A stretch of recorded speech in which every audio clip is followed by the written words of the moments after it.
against the Giants. They beat the Giants 11-0. They went to Houston and beat them 14-7 and 9-0. And Ryan Roberts leads off, takes a pitch off the plate, ball one, 1-0. Ryan is out of Fort Worth, Texas. Went to the University of Texas in Arlington. Right-hand hitter at 5'11" and 190, and takes a look at a pitch off the plate. 2 balls and no strike. Ryan Roberts has hit safely in 7 of his last 8 and 17 of his last 25. So he's doing well. And the 2-0 pitch on the way is taken for a strike. The temperature at game time, 88 degrees. And as we mentioned, part of the sky very troubled, and the other part is a bright blue. The 2-1 pitch on the way is taken at the knees for a strike, and the count 2-2 to Ryan Roberts. So Randy Wolf, 8-3 in his career against the D-backs, 2-0 against them this year, and both wins were over in Arizona. The 2-2 pitch on the way to Roberts is swung on and fouled off. So the count remains 2-2 on Ryan, who'll be 29 on the 19th of September.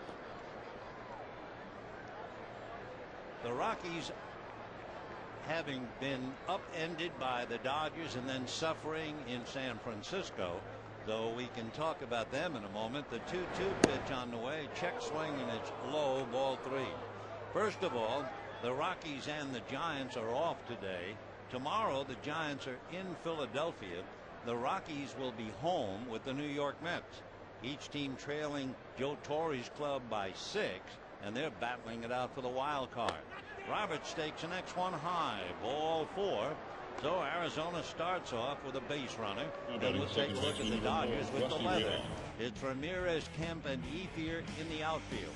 The infield of Blake, Castro, Belliard making his Dodger debut, and Mark Loretta, and the battery of Randy Wolf and Russell Martin.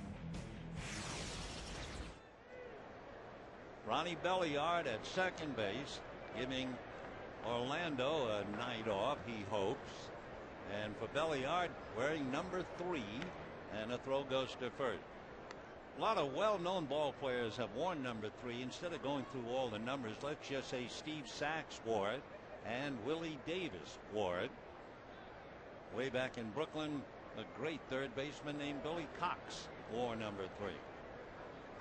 Randy Wolf ready and delivers, slow hook, and that's low to Ryan Real as Orlando, draped over the railing, looks on. So Roberts at first, nobody out.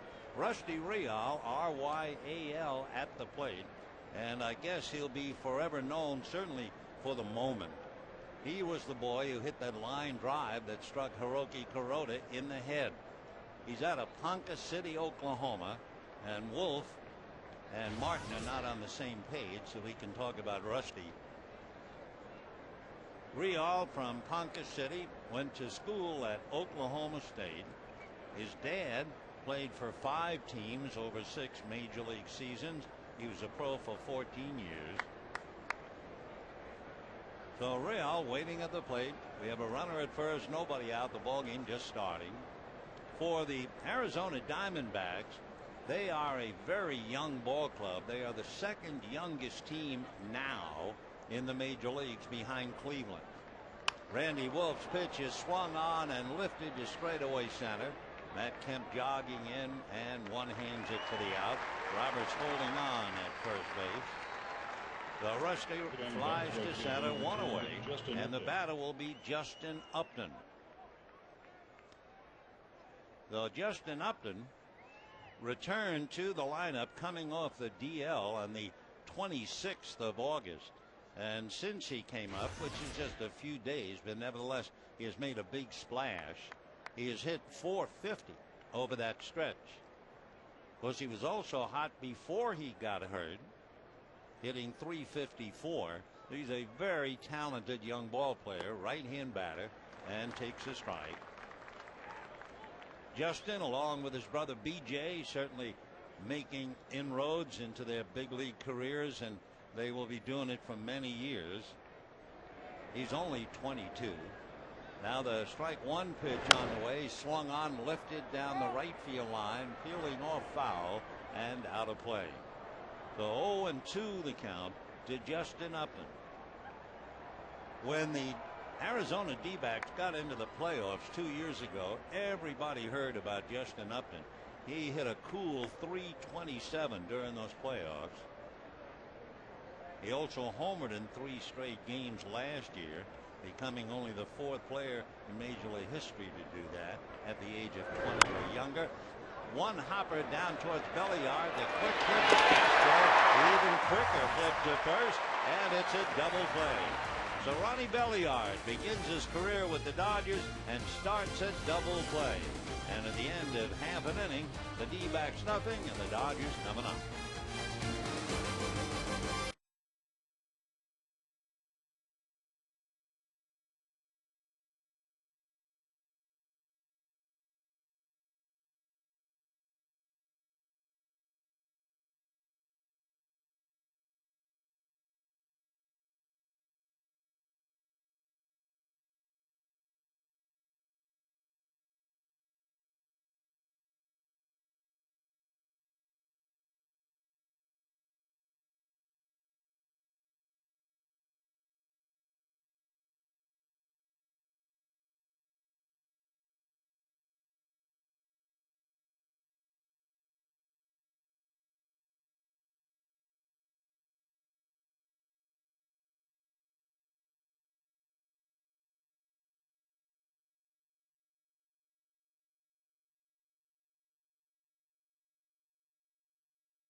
To come up and get him some runs.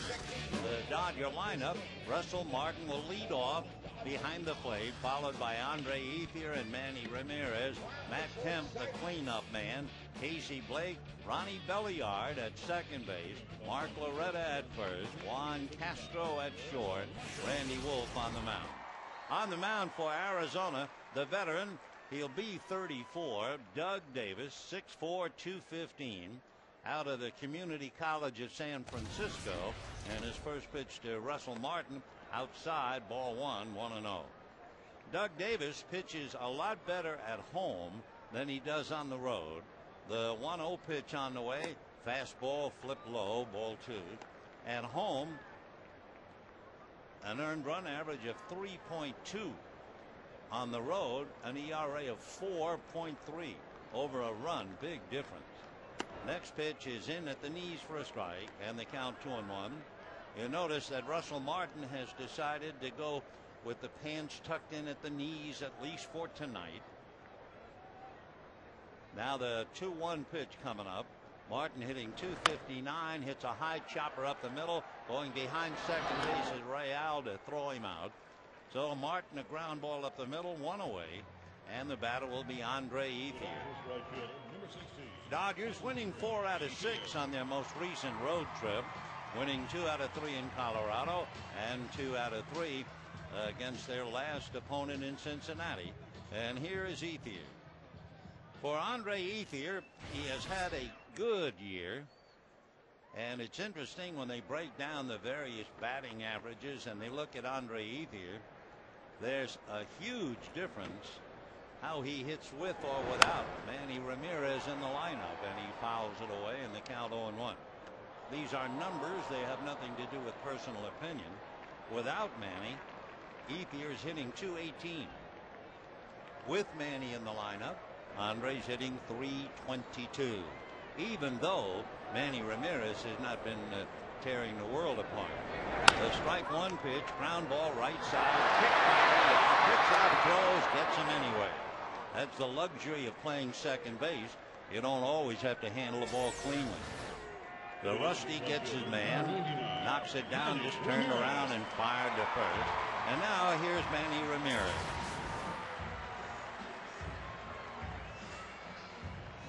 Manny, in the first 27 games that he played this year as a Dodger, hit .348.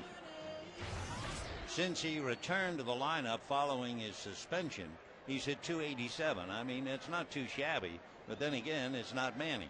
He has 14 home runs, 48 runs batted in, and Davis' fastball is low, ball one, 1-0. In looking at Doug Davis and Manny Ramirez, Manny has worn him out, hitting .435 with a home run and 4 runs batted in. Davis comes right back 1-0 and drops a breaking ball in for a strike, and a 1-ball, 1-strike count. Off speed changeup about in the high 70s with a little bend to it. Davis has also been hurt by Matt Kemp. Now the 1-1 pitch on the way. Fastball swung on and missed. Got it down and in. 1-2 the count. So Manny backs out for the moment. We have 2 down. First inning, no score. Interesting bit of news today. In case you missed it, we'll pass it along. The 1-2 pitch on the way, and Manny takes inside, up and in. Fastball almost hit him, and a 2-ball, 2-strike count. The San Francisco Giants have picked up Brad Penny. So Penny, who went to Boston, couldn't cut it there, is back in the National League with, of all people, the Giants. Now the 2-2 pitch on the way. Fastball rolled up the middle for a base hit. So Ramirez, a 2-out single to center, and that will bring up Matt Kemp. And if you've been following the Dodgers at all, you know that Matt has really been a group photo. As far as left-handers are concerned, Matt Kemp is hitting .407. The only 2 people who hit more against lefties, David Wright and Derek Jeter. So Matt Kemp checking in with Ramirez at first. 2 out, first inning, no score. Out of his stretch goes Davis, looks over at Manny. Left-hander to the plate, and the pitch is low, ball 1, 1-0. For Matt Kemp and the rest of the Dodgers, they've done well. They are 23-13 against left-hand starters. Davis is 5-4 in his career against the Dodgers, works it high and inside, and a 2-ball, no-strike count. So Doug Davis had that interesting stretch. In all of Major League history, only one starting pitcher has ever posted 3 consecutive 500 seasons, and he's the guy. 2 balls and no strikes, and the next one is low, ball 3.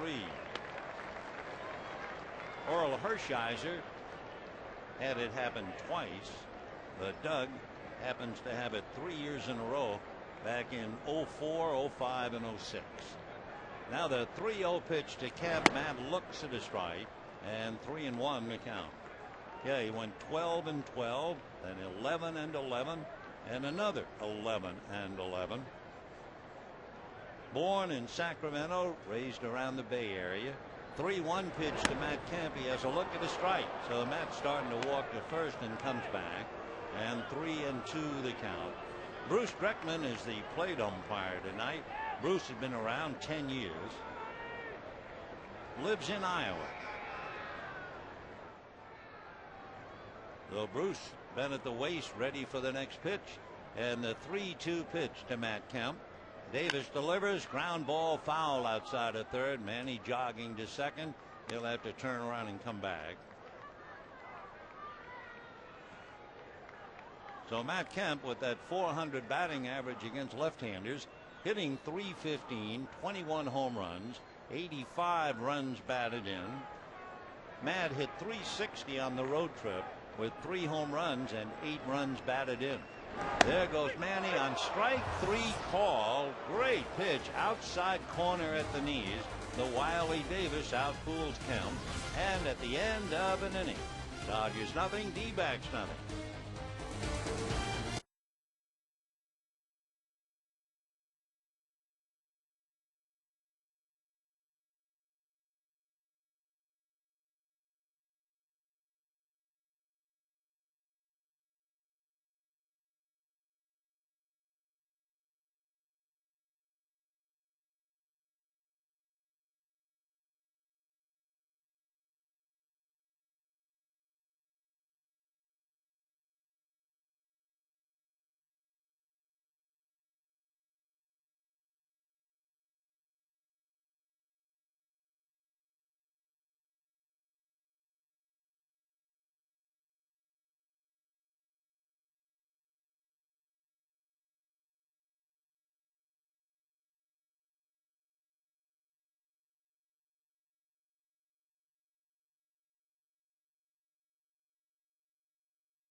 dangerous and at the same time feast or famine hitter in the National League for sure.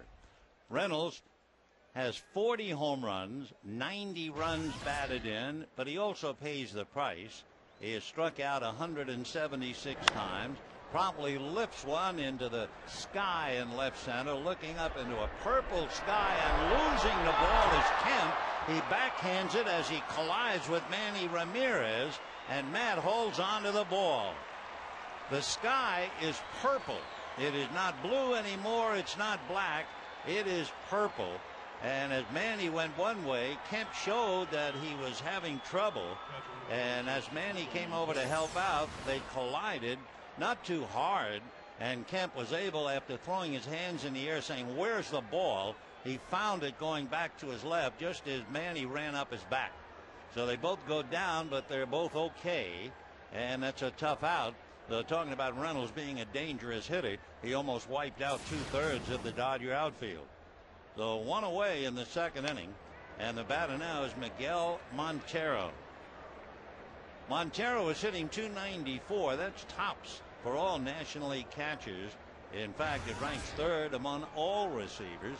He has 13 home runs, 50 runs batted in, and the pitch to Miguel is swung on and fouled away. He has certainly come of age.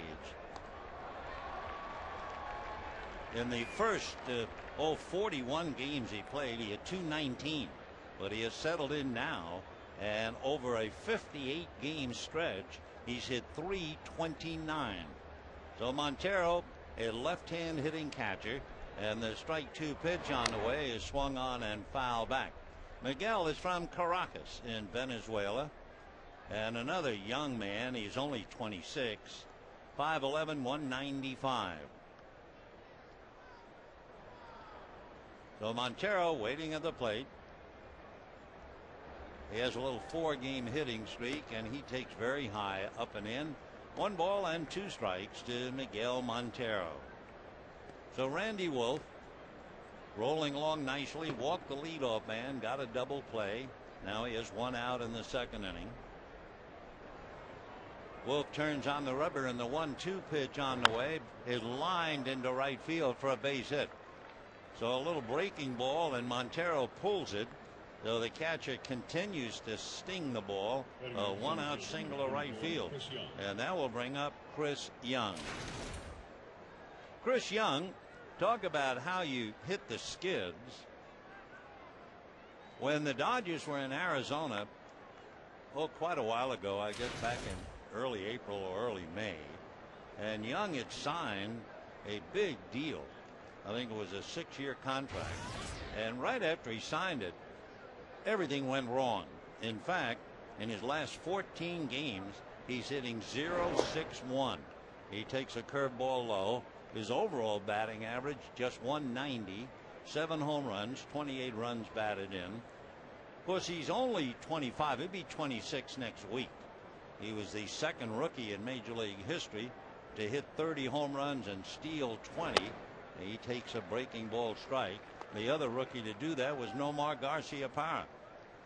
He's from Houston, Texas. This is game 1 of the series, and we've told the story in case you haven't heard it.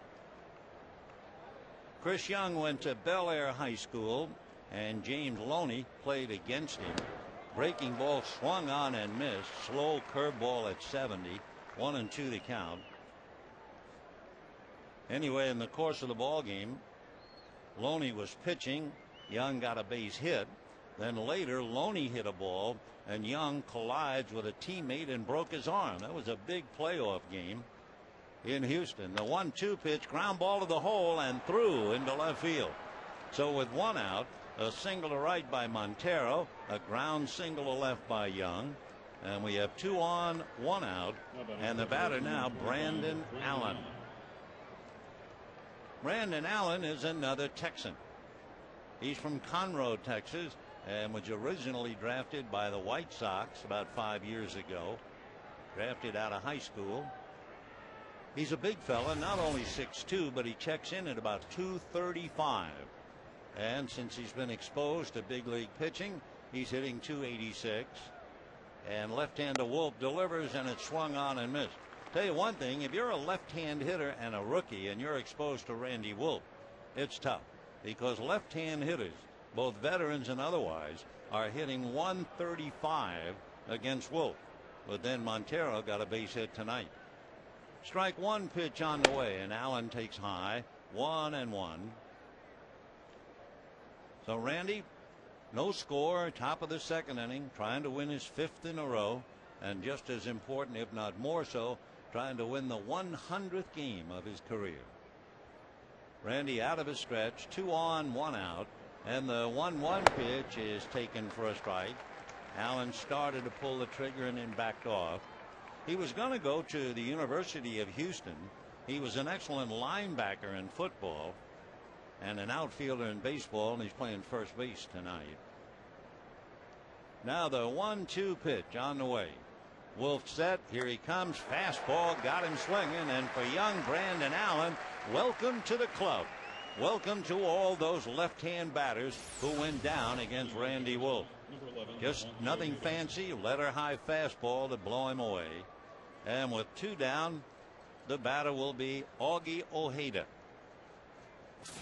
So the rookie leaves and the veteran Ojeda checks in. Augie born here in Los Angeles, so he comes home anytime he has a chance. Born in Los Angeles. Last we checked, he was living in Southgate. Went to the University of Tennessee, and he takes off the plate, ball 1.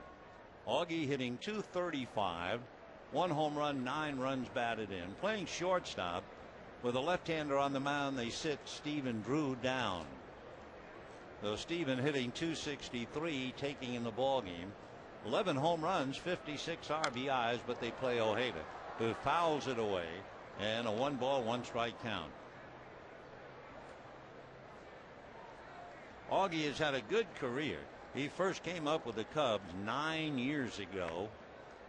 2 years ago when Orlando Hudson was hurt and the D-backs really needed somebody to stand up for him, it was Augie Ojeda, who hit .341 the last 14 games and hit .441 in the playoffs. He drives one over Manny's head.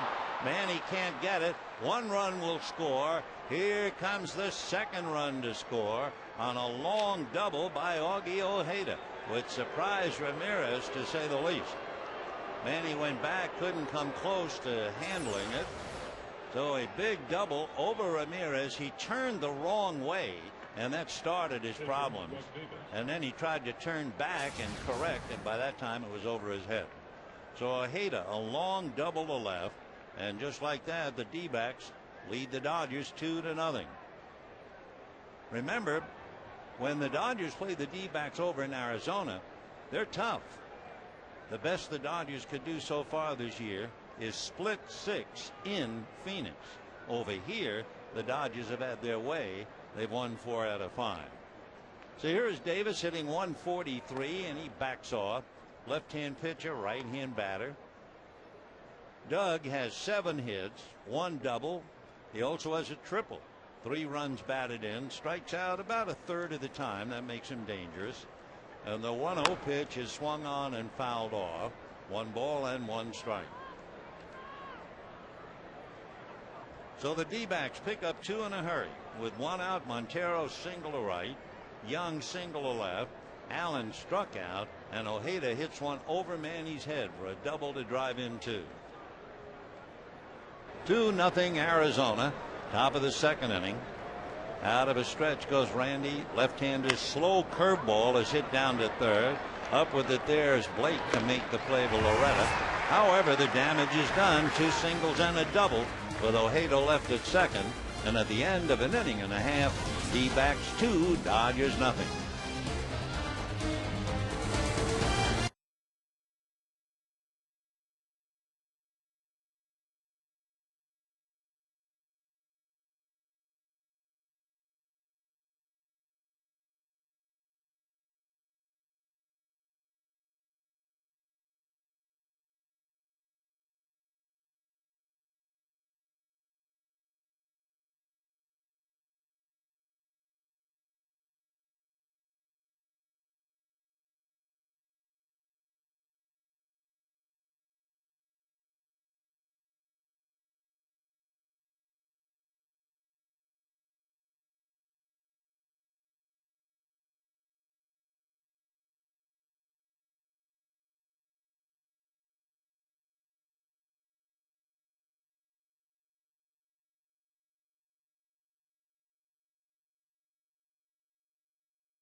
wearing that number on the back of his shirt. Russell Martin sitting alongside Randy Wolf as Randy gave up singles to Montero and Young, and then Ojeda burned him as Manny Ramirez had a lot of trouble on the ball hit over his head. Now in the bottom of the second inning, Casey Blake, Ronnie Belliard, and Mark Loretta. So the veteran Blake checks in. Did not have a good time on the road, and he takes a pitch high, ball one. Casey batting .274, 16 home runs, 70 runs batted in, but really struggled. Went 3 for 19 on the road. The 1-0 pitch on the way. Davis deals, flips it in for a strike. One thing that might perk Blake up, batting against a left-hander. He's hitting just under .330 against lefties. So Blake waits. Now the 1-1 pitch on the way, and Casey takes high. 2 balls and 1 strike. So it's Blake, Belliard, and Loretta. Bottom of the second inning, and the D-backs lead 2-0 on a long double by Augie Ojeda. Davis at attention in pursuit of his 89th career win, and flips the next one low, so he's fallen behind 3-1. Davis, of course, has all of his ducks in a row for the simple reason he had to have a big fight with cancer, and he has survived. The 3-1 pitch on the way. Blake hammers one to left, going back on the ball as Rabbits, and one-hands it as he gets to the track. So Blake a long out to left, and we have one away. Now Ronnie Belliard. Belliard is a career .274 hitter. He is only 5'8" and checks in somewhere around 195. He was originally selected by the Brewers at a high school in Miami, and that was back in 1994. He's had 12 years in the big leagues, and Belly, as they call him, takes a strike, and the count 0-1. He is a distant cousin of the Braves shortstop Rafael Belliard, who I think has moved on maybe to Cleveland. Strike one pitch on the way, fastball in there. 0-2 the count. Well, let's check and see what Belliard has done against Doug Davis. And he has not faced him, or at least if he did, we don't have it on the sheet. And he hits a high fly ball to deep left field. Back goes Roberts to the wall. Welcome to the club.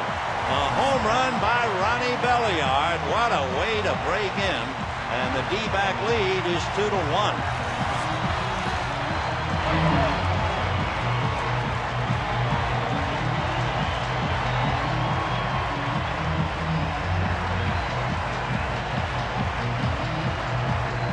So the veteran Ronnie Belliard, 34 years old, hits one out. He had 11 home runs last year, and he had 5 so far this year. And what a way to start a career with a new ball club. Hit a home run your first at bat. So now Davis ready to pitch to Mark Loretta as the D-back lead is cut in half, 2-1.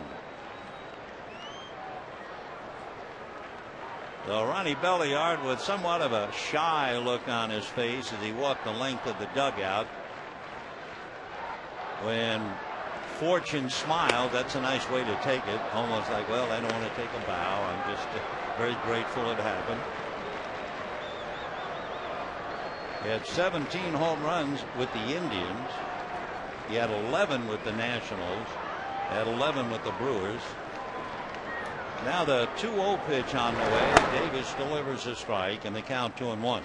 One thing about Doug Davis, that is the 19th home run that he's allowed. So he's accustomed to that. 2-1 the count. Doug turns on the rubber. Now the 2-1 pitch. Fastball, but that's low and inside. 3-1 the count to Mark Loretta with Juan Castro on deck.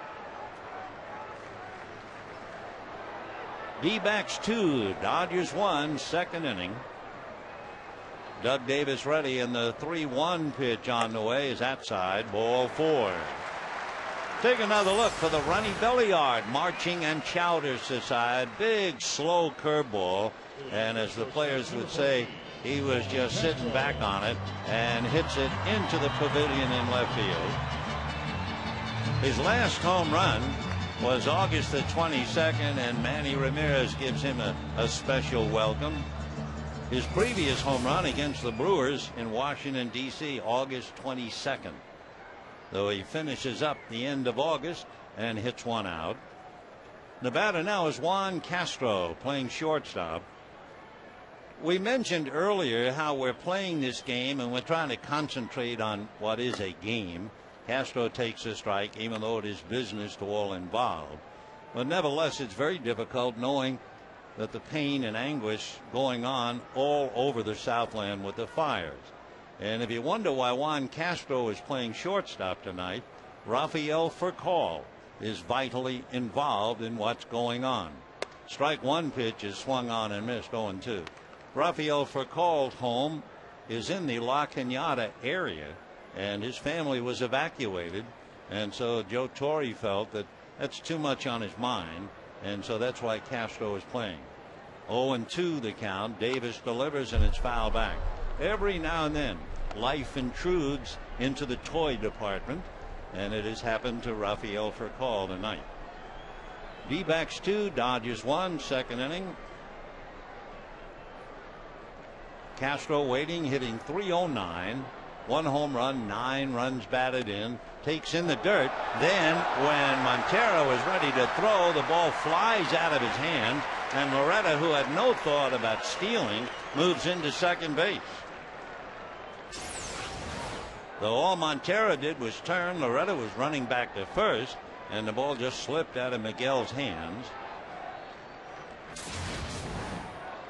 So the tying run is at second base with 1 out, and a 1-2 count to Castro with Randy Wolf on deck.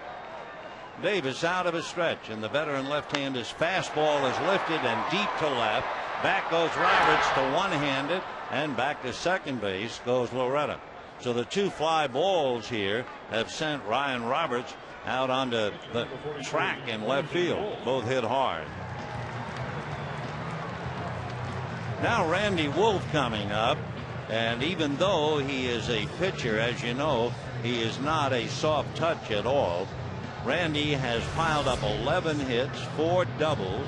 He has a home run and 11 runs batted in. So Davis has to be very, very careful as Wolf checks in. That play by Montero when he just let it get away, certainly not a wild pitch, but it also wasn't a pass ball. So since he was actually trying to make a throw and blew it, he's charged with an error. Randy Wolf promptly grounds one right into the Diamondback dugout. 0-1 the count.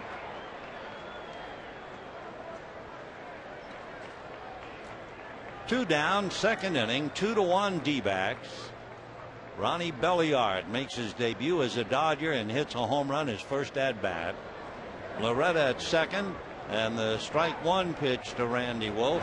Big curveball, but that drops low and off the plate. 1 ball and 1 strike. Davis is at that stage in his career. He can't blow hitters away. A lot of changeups, slow curves, pitching with his head more than the arm. And he's done well. ERA of 3.7 is pretty good. The 1-1 pitch on the way to Randy Wolf. Swung on and missed on a pitch in on the hands that suddenly broke at the last minute. Pretty hard slider and a 1-ball 2-strike count. So Davis waiting for Wolf. Loretta at second, 2 out. D-backs 2, Dodgers 1. Davis hands it his sides. He's a big fella, 6'4", 215. Now the 1-2 pitch on the way, and that's just off the plate with a fastball more than anything else to show it to him. He brings fastball, great changeup, big curveball, and a cutter. Doug originally signed by the Rangers, then went to the Brewers and the D-backs. 2-2 pitch is swung on, ground ball to the right side, easy play for Real, and that'll be that. Dodgers get a home run by Ronnie Belliard. They also got a walk to Loretta, and they left him. It's worth taking another look when a fella breaks in with a new ball club with a home run, and at the end of 2, D-backs 2, Dodgers 1.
is the home run by Ronnie Belliard in his debut as a Dodger. Ronnie was born in the Bronx in New York, lives in Miami, and he's 34 years old, and he's hit a few home runs in his career, that's for sure. That saw him come to the big leagues back in 1998. So into the third inning we go. Ryan Roberts and Rusty Rial and Justin Upton. Randy Wolf ready and delivers and misses high and away, ball one. Ryan Roberts is one of those young players who loves tattoos. And all you have to do is look at his arms, and they are covered. Now the 1-0 pitch, and that's hit in the air to left, but Manny has this one on line, and one hands it for the out. So Roberts, a fly ball to left field, one down, and Rusty Rial coming up.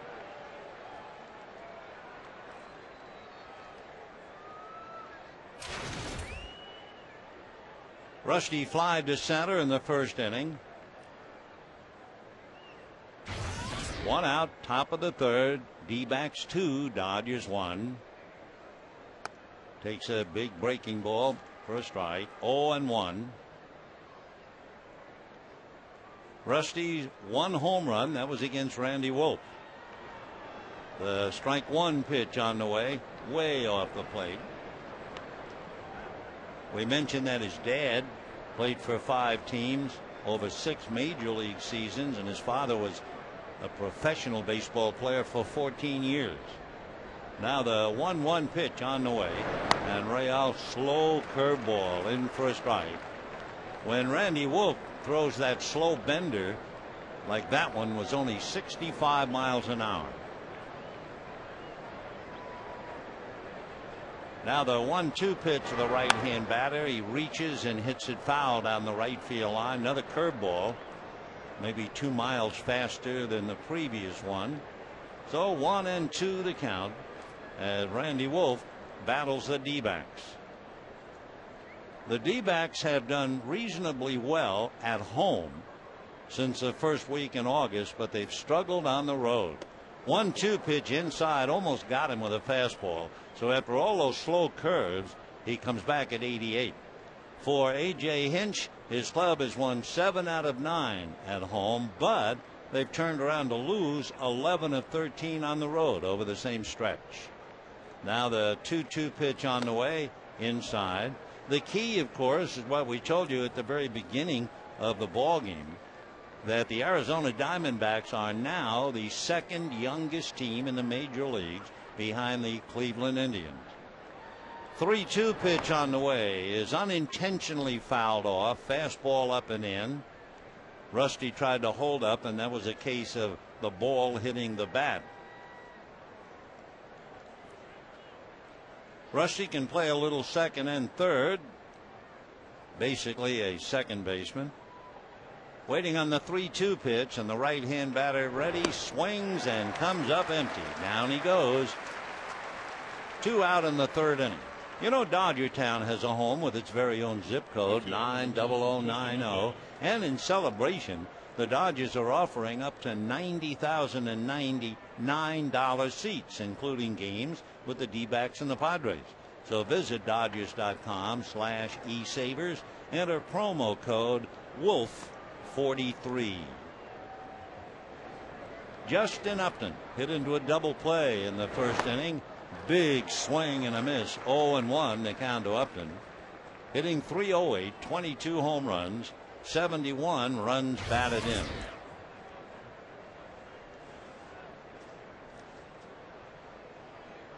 He has certainly improved with age as he takes a pitch off the plate.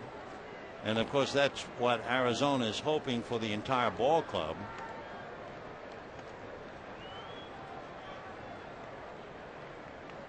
One ball and one strike.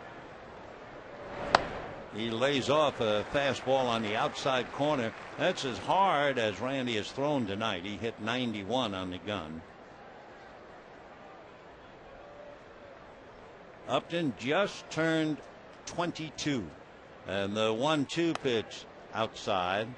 6'2", 200-pounder out of Norfolk, Virginia. The Upton brothers, the highest drafted brothers in baseball history.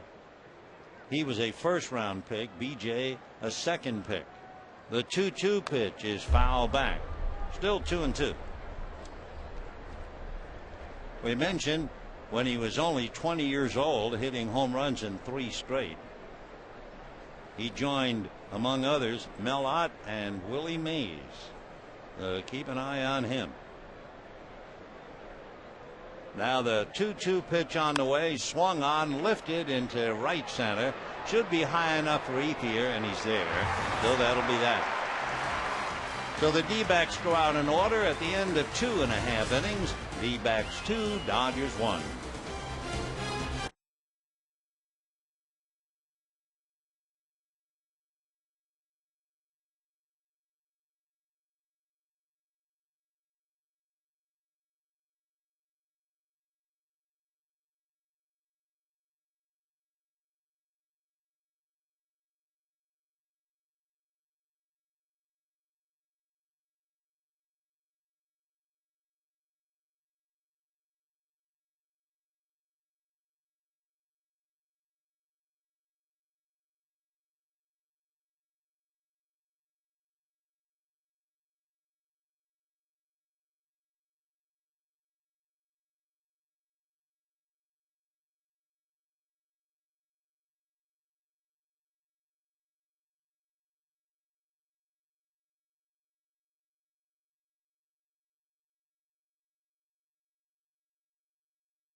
Martin at the plate, and he takes a wee bit high. Ball 1. Martin grounded up the middle. Rusty Ryle threw him out. Martin batting .258. Davis into the windup. Very rhythmical windup, and it's like a banged into right center for a base hit. Over to cut it off is Upton. Martin on his way into second base easily with a double. So the Dodgers left the tying run at second base in the second inning. Now they have the tying run at second with nobody out in the third. Right fielder number 16, Andre Ethier. So Davis now has given up a walk, a single, a double, and a home run. And the Dodgers with Martin, and they'll now pick him up. Ethier, Ramirez, and Kemp in that order. We told you that Davis is far less effective on the road than he is at home. He got Ethier on a ground ball in the first inning. Andre hitting .284, 27 home runs, 87 runs batted in. Davis set, ready, deals, and works it low. Ball 1. Andre Ethier hitting .294 against left-handers. In fact, check me on that number. I'm way off. Here's the 1-0 pitch on the way. Davis set, deals, and it's squirted foul up along third. Then it comes back fair. Reynolds picks it up, throws to first just in time. So Andre Ethier had a lot of trouble leaving home plate. The ball was fair. Then it looked like it was going to drift foul and came back in again. And Reynolds was able to throw him out, and with the ball hit ahead of him, Martin had nowhere to go. So when Reynolds picked it up and juggled, it was right on the chalk, but he's able to throw it to Brandon Allen for the out. So 1 away, and the batter Manny Ramirez, who singled in the first inning. They were pinching the left side of the infield in the first inning. Ojeda was playing not just shortstop, but he was playing in the hole. So for Manny Ramirez, there is a huge distance between Ojeda and second base. Now Ryle, meanwhile, is trying to move to his right anyway. So that serves two purposes: to fill up the middle and take a step away from Martin. And the pitch to Manny in for a strike, and the count 0-1. Ramirez hit .368 on the road trip, then singles his first at bat, and he has just worn out Arizona ever since he put on the blue, hitting .508 against the D-backs. Strike one pitch. Instead, Davis turns and looks Martin back. We told you that Manny came into the game hitting .435 with a home run against Davis. So Manny back up and waiting. 0-1 the count. D-backs 2, Dodgers 1, third inning. And again, Manny out of the box.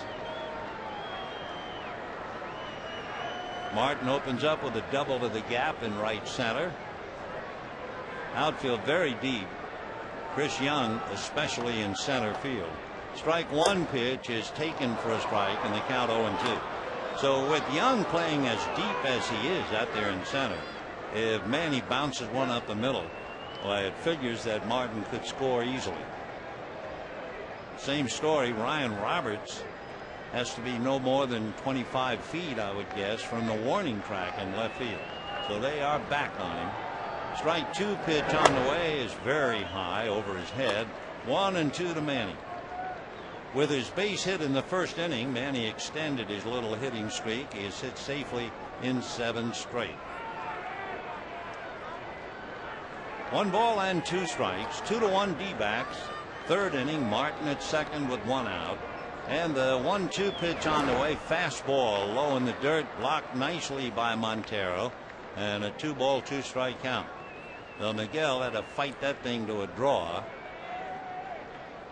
On deck, Matt Kemp.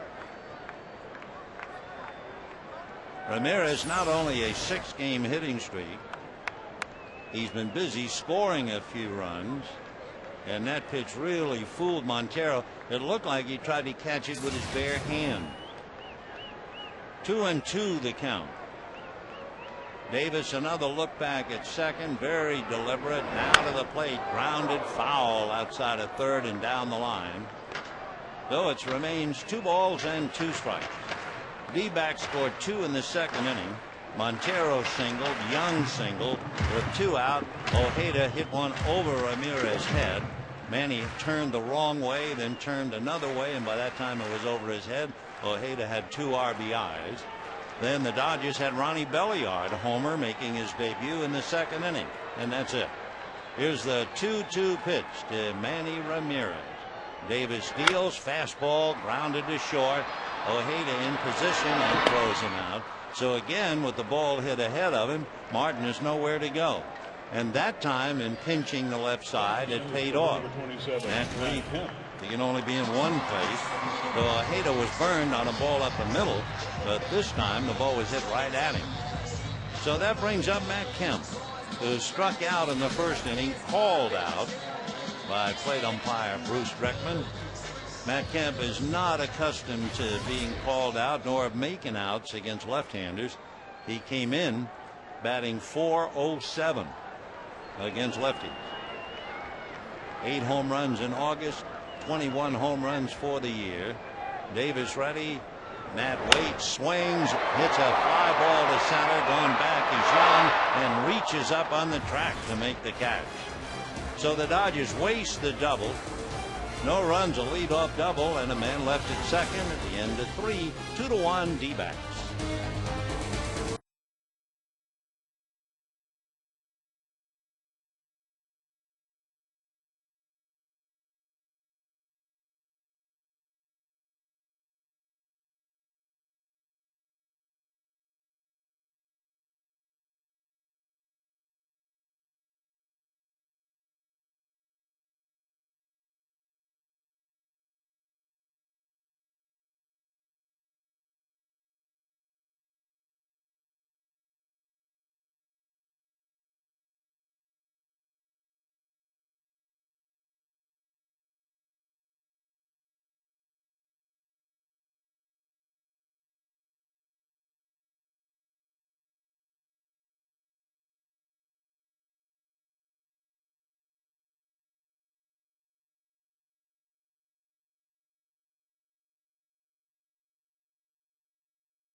That's the second most in Arizona history.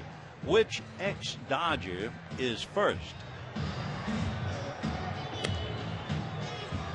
We'll tell you the story in a while. Here comes Mark right now, followed by Miguel Montero and then Chris Young. Mark Reynolds last year really struggled defensively, but he has come around now and he's playing a much better third base. And of course, with Reynolds, you think of two things, and really that's the only two things you think of: strikeouts and home run. He's one back of Albert Pujols and 3 in front of Ryan Howard. The first pitch to him, a strike. 2 years ago, Reynolds tied an all-time record for strikeouts, struck out 9 straight. But at the same time, he is a very feared hitter. 0-1. Another slow curveball. 0-2 the count. Randy Wolf trying to fit in with the wonderful pitching that's been going on for the Dodgers for the last 2 weeks. Fastball, still 0-2. The Dodger earned run average the last 2 weeks, a brilliant 2.4. And of course, if you were watching, among others, Clayton Kershaw and a strikeout performance he put on, the Dodgers struck out 20 Reds yesterday. 20. 0-2 to Reynolds. 1-2. When Mark was growing up, a Virginia infield at the university, the infield featured Ryan Zimmerman, another prospect who didn't make it, Joe Koshansky. 2 balls and 2 strikes the count to Mark. He was drafted in the 16th round. One reason being a wrist injury that he suffered in his junior year that lowered him in the draft. Slow curveball, and he hits it inside out.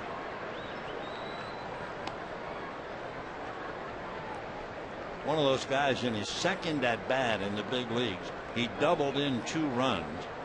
The double was to dead center field at Coors Field.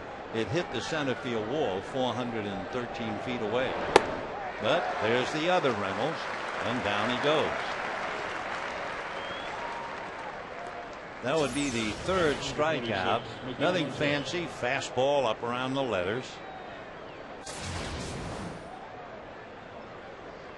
Now Miguel Montero, the young catcher who has really blossomed. Chris Snyder has caught 61 games. Montero has been in 99. This would be his 100th game. Montero in his 4th year with the D-backs. From Caracas. 2-0. Signed by the D-backs back in 2001. He had 255 last year, 224 the year before, and he's hitting 296. Takes a strike, that curveball. 2-1. Miguel 5'11", 195. Last year he hit almost 290 against left-handers. Pulls the curveball down to Loretta, who overhands to Wolf. 2 down. So Mark Loretta, a handy man to have around. He can play a couple of positions on the infield. Castro can do the same. So can Ronnie Belliard. So the Dodgers have a lot of pieces on the chessboard that they can move around. Chris Young, the center fielder who seems to be superbly gifted, and it's like having a gold mine, and they haven't been able to get the gold out yet.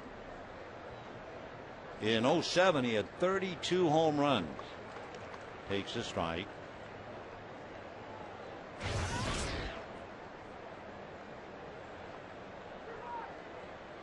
Interesting how they found Young. Tries to time that slow curve. 0-2. They were actually looking at another outfielder. And suddenly they saw Chris Young.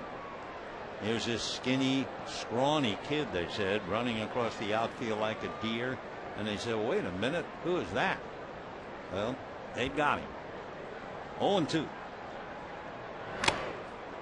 Boy, that foul ball took the mask right off Martin's face. 0-2.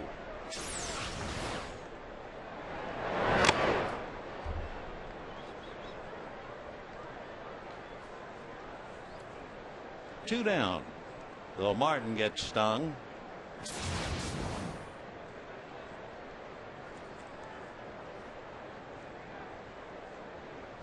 A little while ago, we were talking to you about the new batting helmet. And I understand that, among others, David Wright might be one of the first to try to wear it. And of course, David was hit by a 94-mile-an-hour fastball. It is much thicker than the helmets the fellas wear now. Ball one. I think they call it the S100. And it can withstand a 100-mile-an-hour fastball. Another breaking ball. 2-2 the count.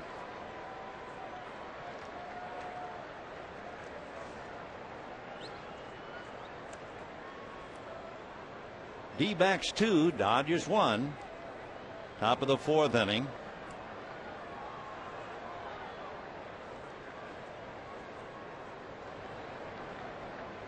Randy trying to win number 100. Off the plate. The pitching very carefully to Young. He's gone all the way.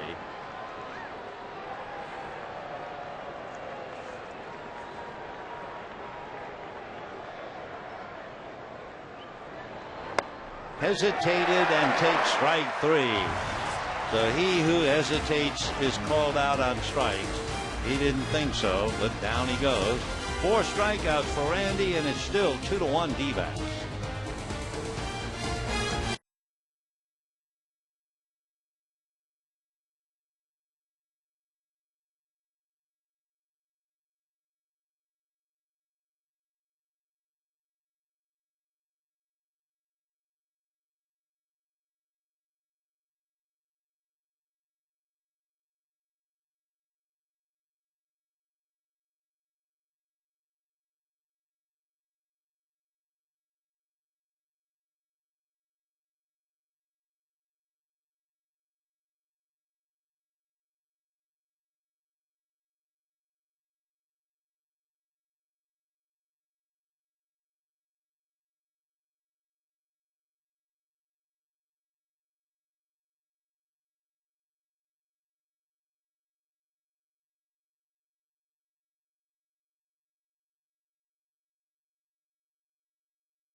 This year, second most in Arizona history. Which ex-Dodger is first?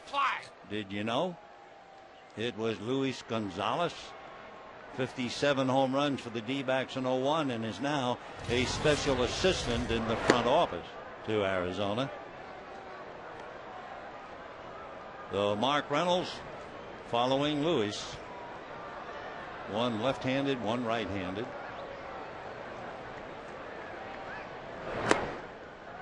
Two balls and no strikes.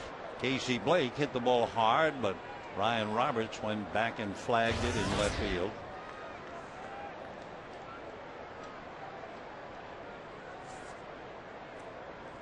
Two and 0. And now Davis behind 3-0. Dodgers have had a man on base in each of the first 3 innings. Not only that, they have left the runner at second base in the second inning and again in the third. 3-0. Right. 3-1. Dodgers left Loretta at second base with 2 out in the second inning.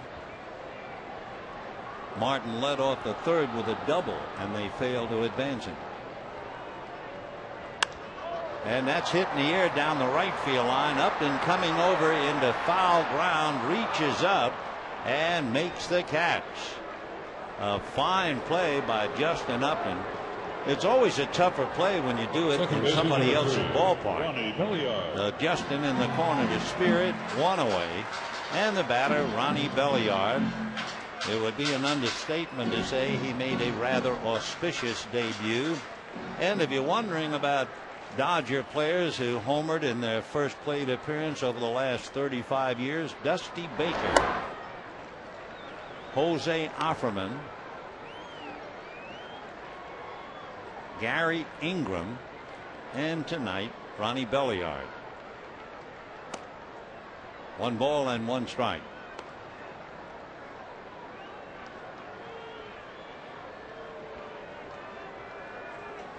Belliard, born in the Bronx, has always had some problems, I'm sure, with his weight. In fact, about 9 years ago, when Davey Lopes was the manager of the Brewers, he came into camp about 18 pounds overweight, but worked it off in spring training. 2-2. We can take a look at that wonderful home run for Ronnie Belliard and his Marching and Chowder Society. And of course, Orlando Hudson just about the first to greet him, and then Manny gave him a salute. 2-2. Fastball hit down the line, but slicing foul, out of play. Belliard had a reputation of being superstitious, sometimes wearing the pants not only down to the ankles but just about brushing the ground. Other times he might pull his shirt out over his belt. Breaking ball fouled away. We talked about Russell Martin playing tonight with the pants tucked right in at the kneecaps. And throughout the 2006 season, Belliard wore his hair in braids. 2-2. Another foul ball. In 2006, when he had his hair in braids, he said he hadn't had a haircut since 2003. And then for game 1 of the 2006 World Series, he took the braids out. That was when he played for the Cardinals. 2 balls and 2 strikes. I can't believe it. Little ground ball to first. You know what I can't believe? I'm sitting here talking about a hairstyle. Okay, at the end of 4, the D-backs 2 talking about hair, and the Dodgers 1. So with 2 down, Mark Loretta coming up. Loretta walked in the second inning. 2 runs, 3 hits for the D-backs. 1 run, 3 hits for the Dodgers.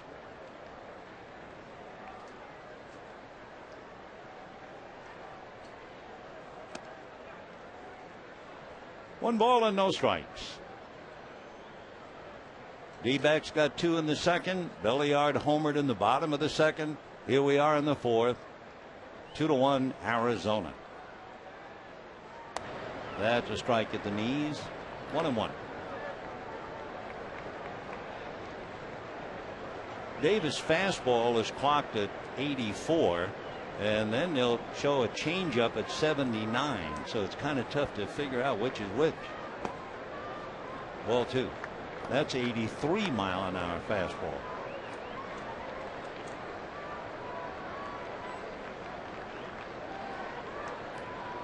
Two and 1 to Mark Loretta.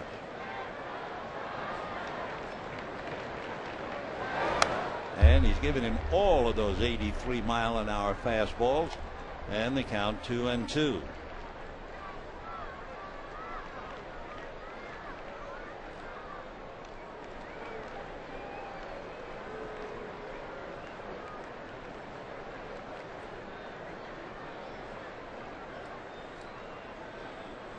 And another fastball. Now that one got up to 85. So Davis staying with fastballs to Loretta, runs the count 2-2 with 2 out. Base is empty, 2-1 D-backs in the 4th.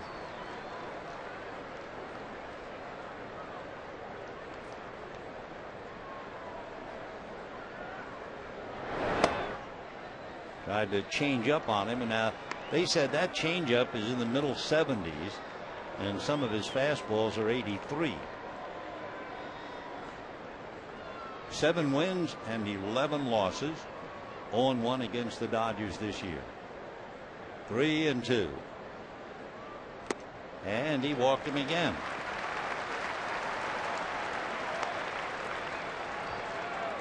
So Loretta walks twice. That'll bring up Juan Castro. Castro hit the ball hard, lined out to left field. The man from Los Mochis, and he is greeted with some Mexican music as he checks in. Castro the big double in the 12th inning yesterday to help beat Cincinnati. Juan batting .305. Ground ball to short. Ojeda the quick flip over to Ryle. And that's that. No runs, no hits, a man left. End of 4. D-backs 2, Dodgers 1.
AT&T, the nation's fastest 3G network.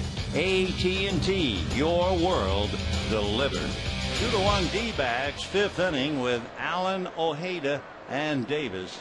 0-1 the count to Brandon Allen. Now 0-2. The big rookie first baseman struck out in the 2nd inning. They called him up for Reno. He had 12 home runs, 32 RBIs. He was also at Charlotte. He was also at Birmingham. So he worked his way up the ladder all in 1 year. Randy Wolf with a 1-ball, 2-strike count on the rookie Brandon Allen.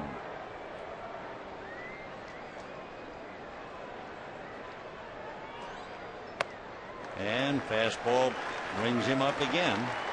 So Brandon's going to school. Strikes out twice. 5 strikeouts for Randy Wolf. And the batter now will be Augie Ojeda. Brandon, as he goes back in the dugout at 23, that is one of the tougher gambles for a ball club, to bring up a kid who has gone from one division to another, 3 different teams, and you certainly don't want to break his spirit. That's fouled away. 0-1 to Augie. He started in the Sally League, then he moved to Charlotte, then the Coast League, and the D-backs. He put up some pretty good numbers in the minors, especially in Reno in the Coast League. 1-1 to Augie, who hit the ball over Manny Ramirez's head to drive in 2 in the second inning. Augie batting .239. Big slow curveball at 65. 2-1. D-backs 2, Dodgers 1. 1 out, bases empty in the 5th. Fastball fouled away. One thing the D-backs can do, talking about making sure a young player doesn't get his spirit broken, and A.J. Hinch might very well remind Brandon Allen that left-hand batters are hitting .135 against Randy Wolf. 2-2 to Augie Ojeda. Fastball and a one-hopper into left center. Kemp over to get it. So Augie is 2 for 2, and that'll bring up Doug Davis. And we'll see if they have Davis trying to bunt. First thing, we'll check his numbers, and he has sacrificed 4 times.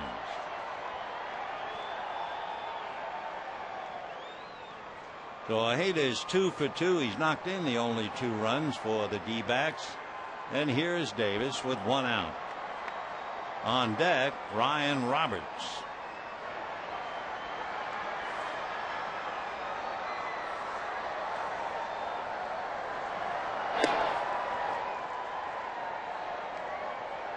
Ojeda has stolen 3 out of 4.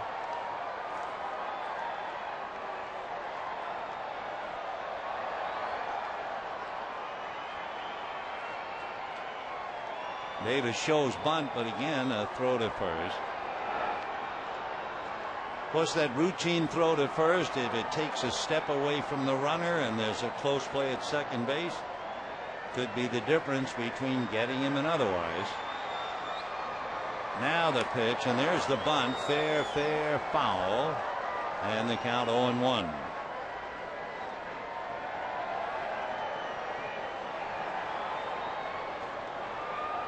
Davis has had a lot of at-bats and plate appearances, so in some ways it's a little bit of a surprise that he has only 4 sacrifices. The best sacrificer I think I've seen in a while is Dan Herron of the D-backs. Boy, can he bunt.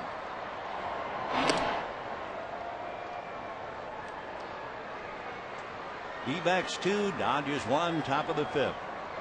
Ojeda doubled in 2 in the second. Belliard homered in the bottom of the second for the Dodgers, and that's it. Showing bunt in the air, lands at the feet of Martin, though the play works. So Davis picks up his 5th sacrifice. Ojeda advances to second, and they leave it up to Ryan Roberts. When the D-backs traded Felipe Lopez, Ryan Roberts was then given a chance to play.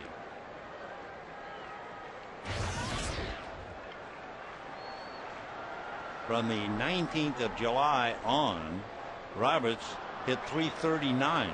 Before that, when Lopez was there, he was hitting in the 250s.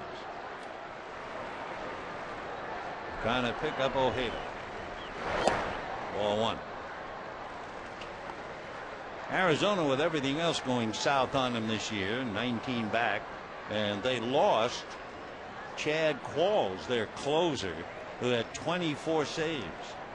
Balls dislocated a kneecap yesterday. That's ball 2. So Chad had 24 saves, and I assume he's going to be out for quite a while.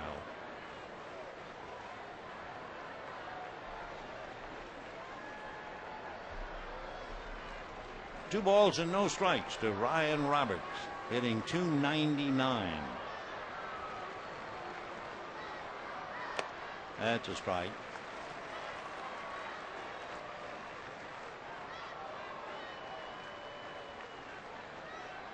Ryan with all the tattoos.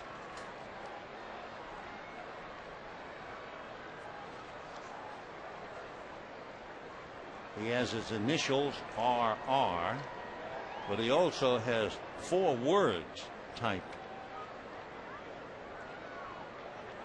Yeah, I can't read them. But above his initials, RR, are the words "Only the strong survive." Off the plate, 3-1.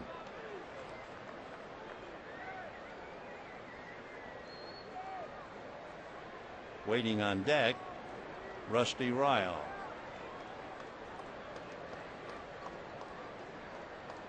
Three and 1. Fastball for a strike. Randy again hitting .91. So 3-2 the count.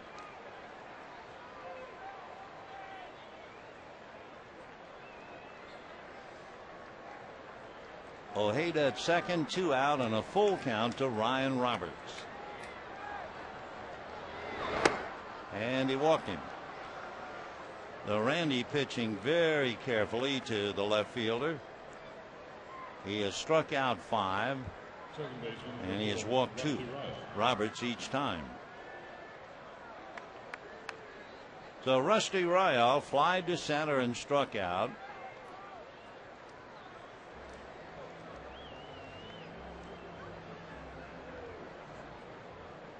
Two runs, 4 hits, 1 error for the D-backs, 1 run, 3 hits, no errors for the Dodgers. Rusty well put together at 6'2", 195.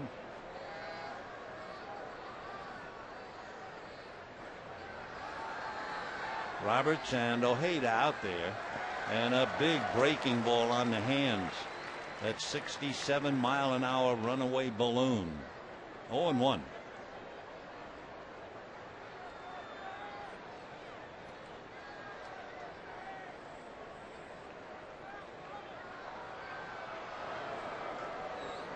And another slow curveball over.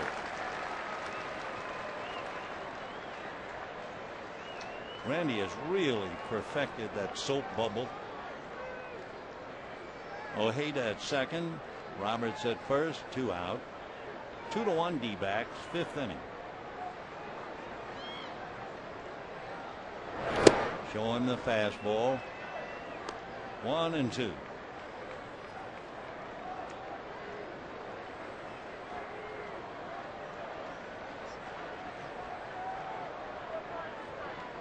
Randy had made 66 pitches in the first 4 innings. Fastball. So after all the slow stuff, a 92-mile-an-hour fastball. That's the best he's thrown tonight. Half a dozen strikeouts for Randy Wolf. And at the end of 4.5, 2-1 D-backs.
and Andre Ethier.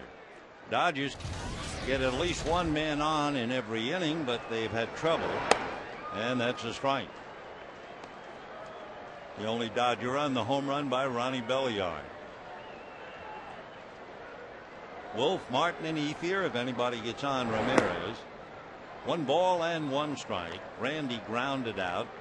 Hit the ball to Royale, the second baseman.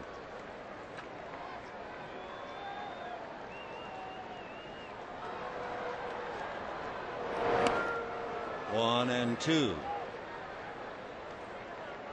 And again, it is so hard to sit up here and call the pitch. That was listed fastball 82. They'll list his changeup in the high 70s.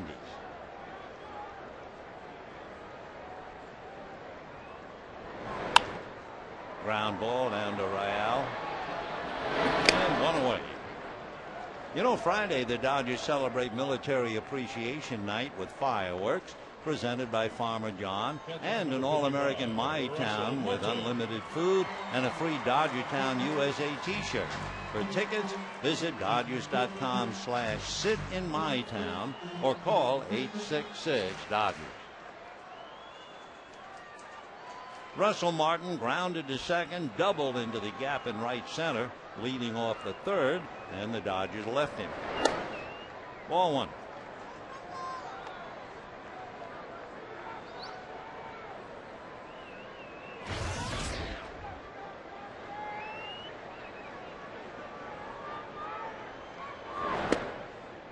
Two and 0 the count to Russell Martin. Dodgers have won 7 of 11 from Arizona this year, splitting 6 over there, winning 4 out of 5 here. 2 balls and no strikes. That's a strike. 2-1. That's 82-mile-an-hour fastball.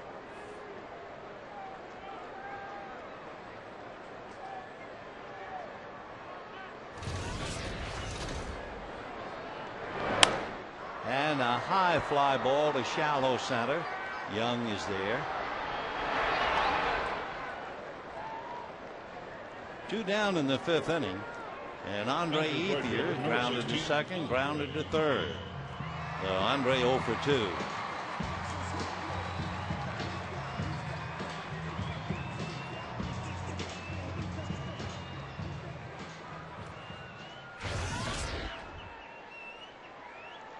One of the things that Doug Davis has to be accustomed to as he works on Ethier is the fact the D-backs fairly get any runs for him. Strike. Among the 97 big league pitchers who have made at least 20 starts, he ranks 92nd in run support. Well, he's leading 2-1 in the 5th. 1 ball and 1 strike to count to Ethier with 2 down. Ramirez 1 for 2 waiting on deck.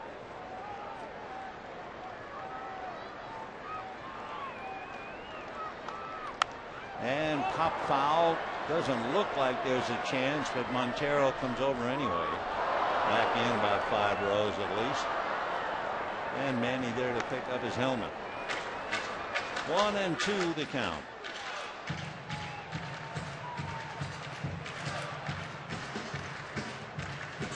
Andre hitting .284, 27 home runs, 87 runs batted in.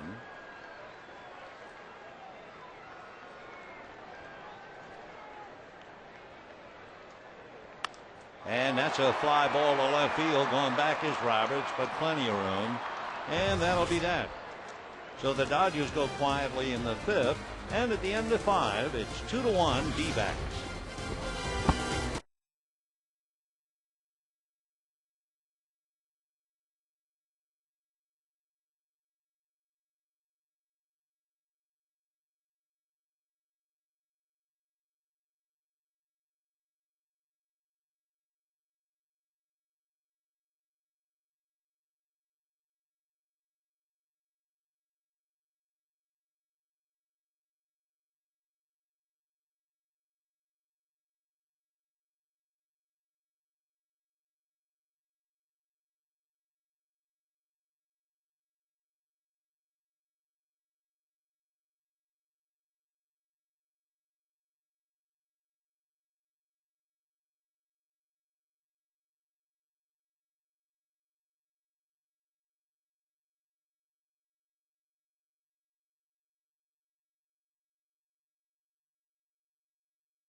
Dodgers were playing in the Coliseum, 82,000 at the ballpark to see Sandy Koufax beat the San Francisco Giants. He struck out 18 to tie Bob Feller's record. Wally Moon hit a 3-run home run in the ninth to beat the Giants 5-2. Let's go back to this one.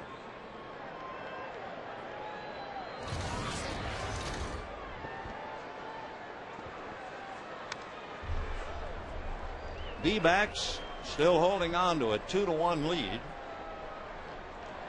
Justin Upton hit into a double play, fly to right. 0 for 2.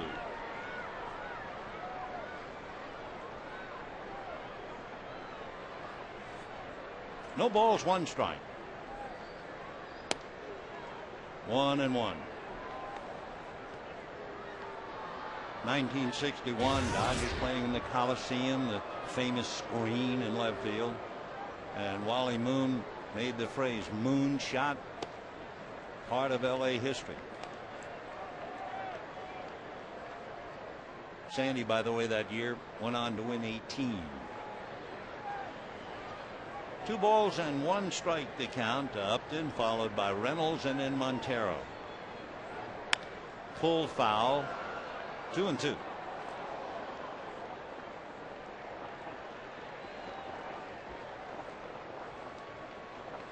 When Upton was coming out of high school, Baseball America rated him as best athlete, best 5-tool talent, best pure hitter, fastest base runner, best defensive player, and closest to the major leagues. And he was just coming out of high school, and Randy can't make the play. It will go as a base hit. I guess the old expression, too hot to handle. Maybe this is too cold to handle or too wet, but Randy couldn't make it, and they give Upton a single. Now with Upton over there at first base, they have speed. Justin has stolen 16 out of 20.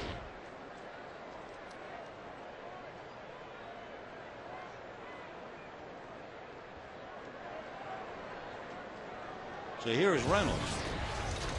Flied to center and struck out. Slow curveball. 0-1. Reynolds almost ruined the Dodger outfield. It was back in the second inning. We had a purple sky with the smoke from the fires and the blue suddenly mixed in. He had a fly ball to center field. Matt Kemp threw his hands in the air. Where's the ball? So Manny came running over to help, and then Matt lunged to his left, and Manny ran up his back, and down both of them went.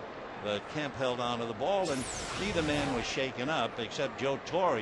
He had to grip a little bit. Boom, Kemp and Ramirez.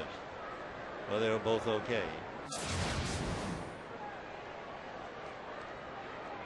The Reynolds, a destroyer. 40 home runs, 90 runs batted in. Pujols has 41. When the Dodgers added Ronnie Belliard, they had to do something with a member of the ball club to make room for Belliard. Slow curve. Guillermo Mota has had an ingrown toenail really bothering him, so they decided that they would rest Mota to make room for Belliard. So Guillermo's on the DL 15 days. 1-1. Slow pull to third. They're going to get one, and Belliard turns it. So the double play, Upton trying to break it up, knocked down Belliard, but he was still able to turn it. There's Justin flying in. Ronnie down, but certainly not out. And you have 2 out in the 6th inning. Most dangerous thing about that play was the way Belliard landed on 1 foot. So for Upton, give him his due. Playing the game hard. Watch Belliard going up in the air, and he's going to land heavily on that foot and then take a seat, but he's okay. Dodgers had turned 2 double plays tonight. Miguel Montero single to right and grounded out. 1-0. Right. When the Dodgers come up in the bottom of the 6th, it'll be Ramirez, Kemp, and Blake.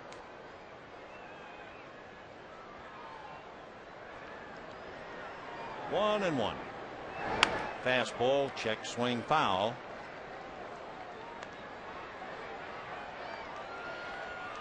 Hardest that we've seen him throw, to not compare him with Clayton Kershaw, but he had a fastball at 92 tonight, but just one of them. There you go. And I think the low, I think we saw a 65-mile-an-hour curveball. Fastball, and that's hit to the gap. Montero, the catcher, will be content with a long single. But he was hitting 295, and he is 2 for 3.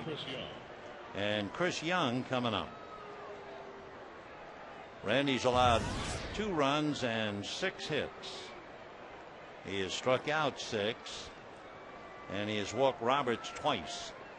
He is right there, not only 99 victories, but 99 pitches. Don't forget, the D-backs are going to figure prominently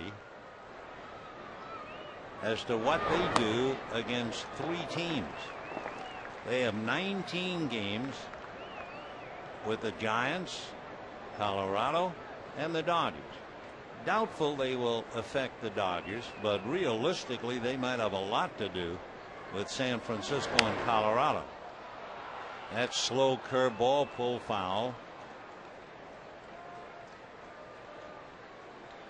So back to first goes Montero. 0-2 the count. Chris Young grounded a single and struck out, and Brandon Allen, who has struck out twice, on deck.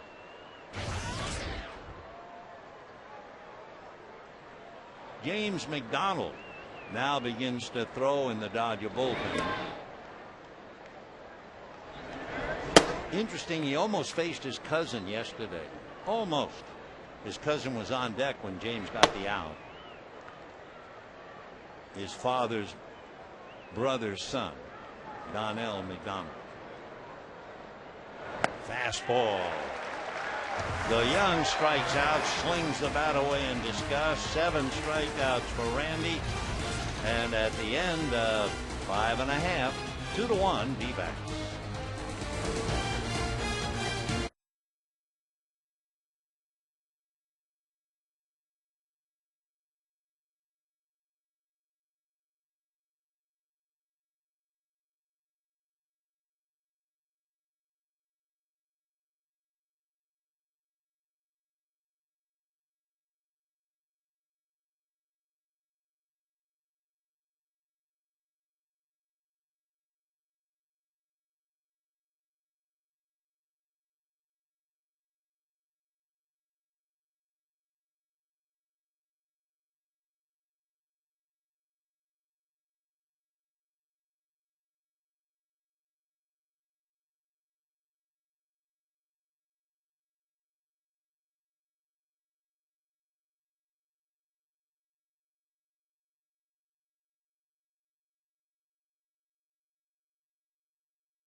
The moment to remember. Ronnie Belliard's first at bat as a Dodger. Big overhand curveball, and he hits it over the left field wall. What a way to break in. Orlando Hudson, the man he replaced tonight in the starting lineup, naturally the first man to greet him. So as Belliard sits back, having accounted for the only Dodger run, Arizona continues to hold on, leading 2-1. And now Ramirez, Kemp, and Blake in that order. Ramirez grounded a single up the middle. The middle is wide open, but it paid off in the 3rd inning Ojeda deep in the hole at shortstop, and that's where Manny hit it with a runner at second base. And a high drive into deep right center. Young on the dead run at the wall. Leaps. It's gone.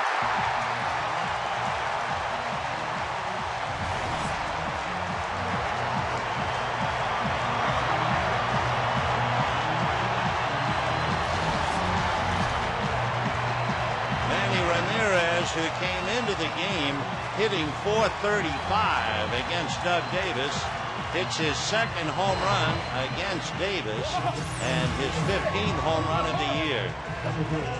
And when Manny hits the ball to right center, he is so strong and he is so much right on the ball.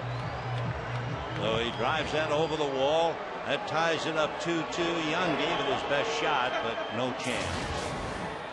So the batter now is Matt Kemp. Right.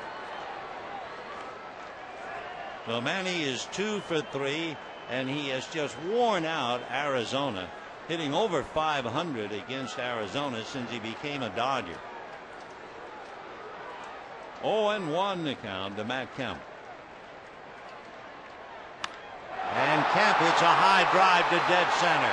Back goes Young to the track, to the wall, leaps up, gone.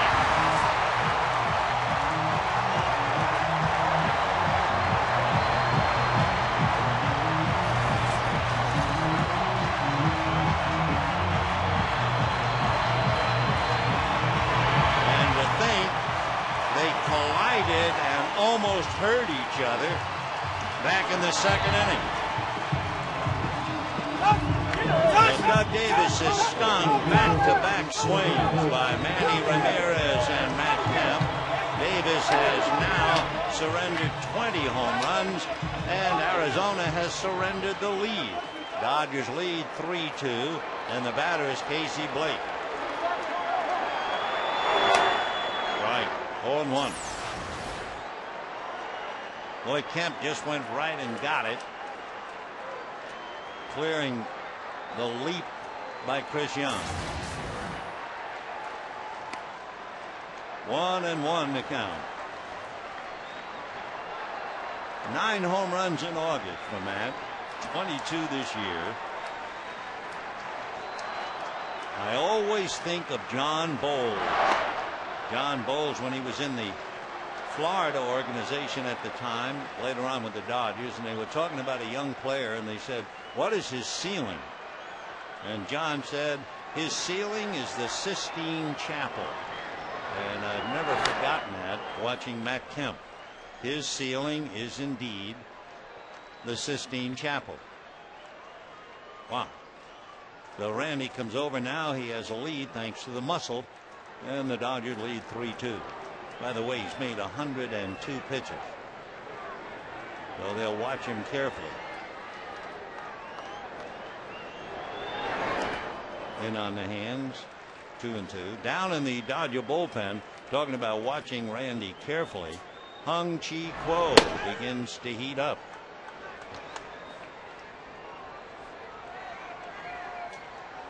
Dodgers 3, D-backs 2. Back-to-back home runs by Ramirez and Kemp. And Randy's out in front. Missed with the curveball. 3-2. Dodgers not getting much out of the home run tonight. They have 3 for 3 runs. Belliard bases empty. Ramirez bases empty. Kemp the same way.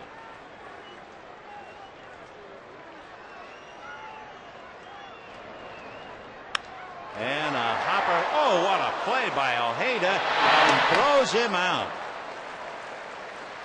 Big league play by Augie Ojeda to take a base hit away from Casey Blake. That would make young Stephen Drew proud. Augie scrambling, got him.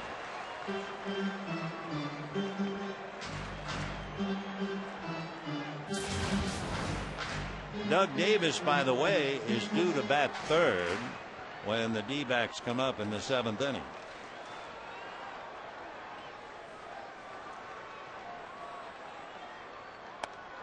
strike to Belliard, homered and grounded out. With the Dodgers with back-to-back home runs tonight, that is the 6th time that they've had back-to-back this year.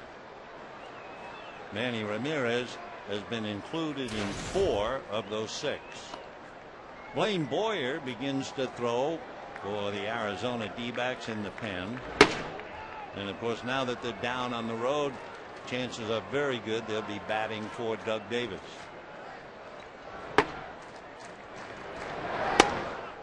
One and two.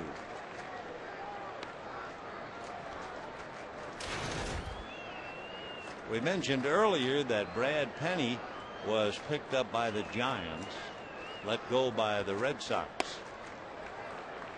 And they are expecting Penny to pitch Wednesday for the Giants against the division leading Philadelphia Phillies. Colorado will be home facing the Mets. So down goes Belliard. 2 out here in the 6th inning.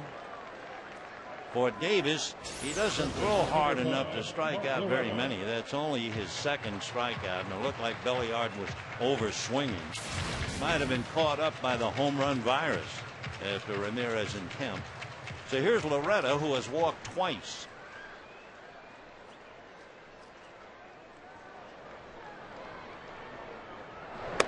And a strike. The D-backs in the 7th inning, they'll have Brandon Allen, Augie Ojeda, and a hitter for Doug Davis, I think. 3-2 Dodgers, top of the 7th.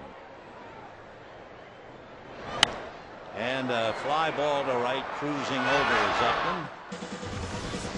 So after Ramirez and Kemp home run, the Dodgers go out in order. Worth a second look. Manny clears the right center field wall. Ethier then watches Kemp hit one over the center field wall, and it's 3-2 Dodgers.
You can get anything on the menu any time of the day.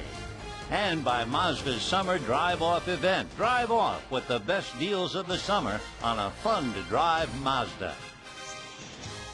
For the first time tonight, the Dodgers take a 3-2 lead on home runs by Manny Ramirez and Matt Kemp. Earlier, Ronnie Belliard homered in his debut as a Dodger. The Dodgers now make 2 changes, a double switch. James Loney comes into the game and will bat 9th, and Hung Chi Kuo will go into Mark Loretta's spot. That would be the number 7 slot in the lineup. Both starting pitchers have made 102 pitches. So Randy Wolf is gone. 6 innings, 2 runs, 6 hits, 2 walks, 7 strikeouts. And Brandon Allen, who went to school against Randy Wolf and struck out twice, is now up there and takes a strike. 0-1.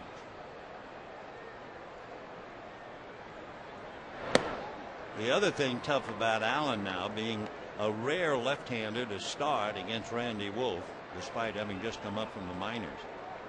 Looking at Randy's 65-mile-an-hour curveball and 89-90-mile-an-hour fastball, now he looks at Quo. And ground ball to third. Nice pick by Casey Blake to get him. That was a 95-96-mile-an-hour fastball, and Allen almost had a base hit. Now nice and easy Blake pays it. One away.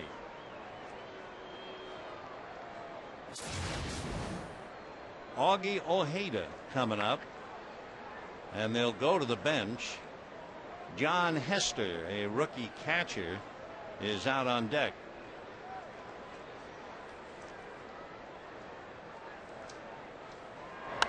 And Ojeda fouls it off. Augie doubled home 2 runs in the second inning, singled and got to second base in the fifth. Hear the crowd in the background, a scramble for the foul ball. 0-1.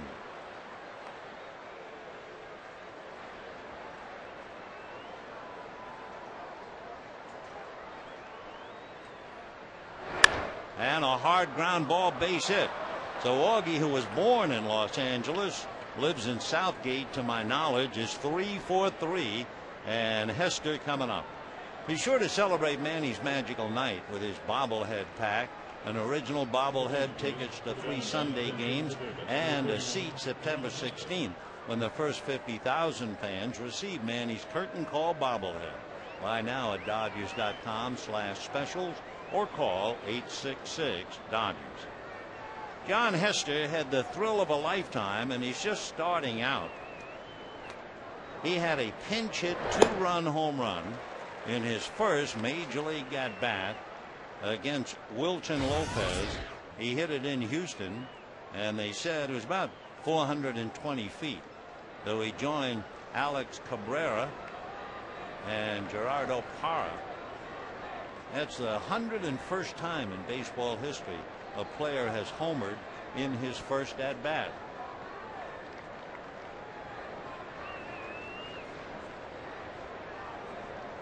Oh and 1. Foul back.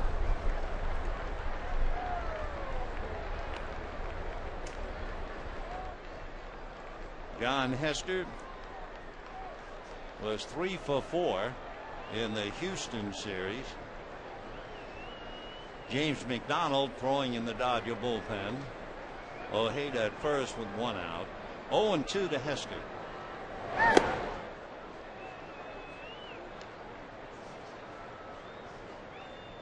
One and 2 the count.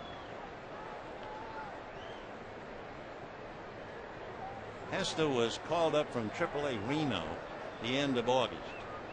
1-2. And down he goes. 97-mile-an-hour fastball. So the young fella out of Georgia is blown away, gone with the wind. That would be appropriately enough. And the batter, Ryan Roberts. 3-2 Dodgers. We're in the 7th.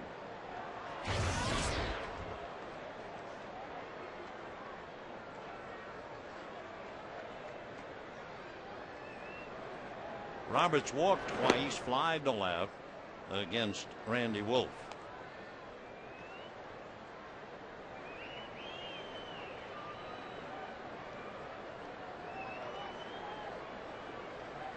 Three runs, 5 hits for the Dodgers, 2 runs, 7 hits for the D-backs.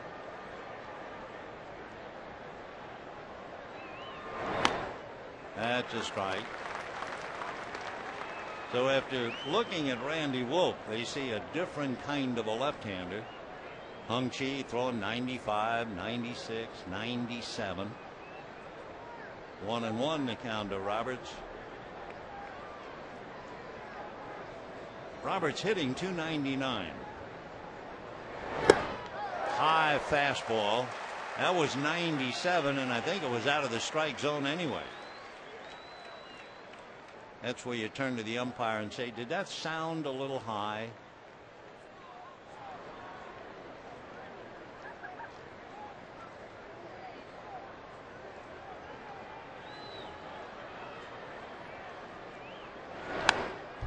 Boy, he is bringing it.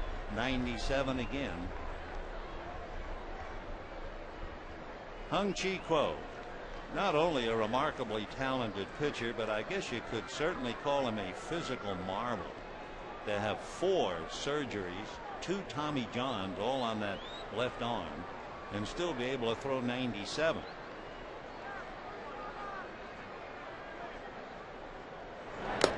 Yeah, there you go. Hung-Chi Kuo strikes out Hester, strikes out Roberts, and at the end of 6½, 3-2 Dodgers, and the crowd will now be asked to stand for God Bless America and then sing Take Me Out to the Ballgame. Ladies and gentlemen, please rise in America with the singing of God Bless America. Tonight we welcome a man who serves as a recruiter in charge at the Navy recruiting station in Van Nuys. He has served with the United States Navy for 14 years. Please welcome, in honor of Navy Appreciation Night, Navy Counselor First Class Petty Officer Archie Folks. Archie will be accompanied by Nancy B. on the Dodger Stadium organ.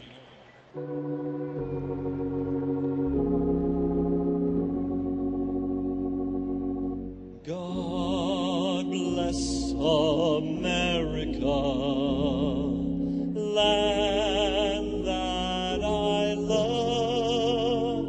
Stand beside her and guide her through the night with the light from above. From the mountains to the prairies, to the oceans white with foam.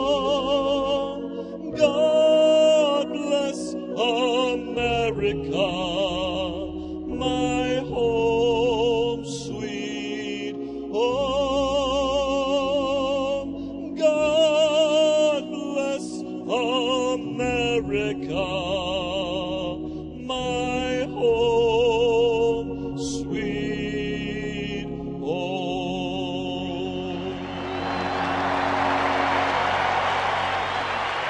Petty Officer Folks.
Go to the bottom of the 7th inning after Hung-Chi Kuo made 14 pitches and struck out 2.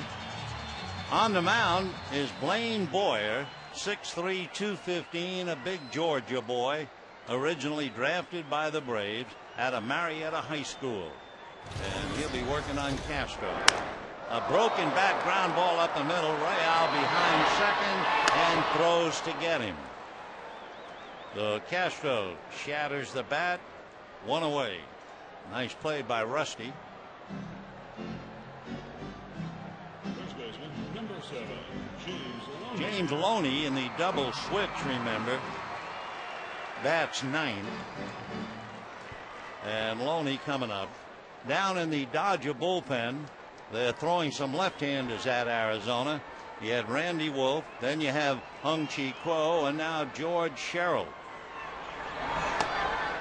The D-backs have not done well at all against left-hand starters. They're 13-25, and I'm sure left-handers, whether in relief or starters, have given them a tough time. And here's Loney. A strike, 0-1.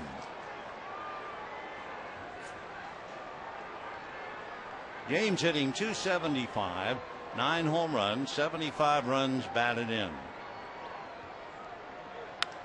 A line drive right at Reynolds. So Loney hitting in tough luck. And 2 down in the 7th with Russell Martin coming up.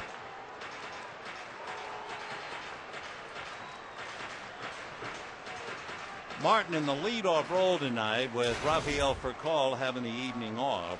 Martin grounded to second, doubled to right center, flied to center, and he is 1 for 3.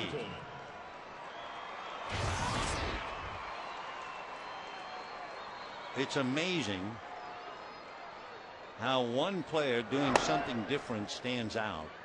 Just the very fact that Martin has the pants tucked in at the knee, it's as if he's wearing neon. You look at everybody else with droopy drawers, and there he is, hitting .260, 2-0.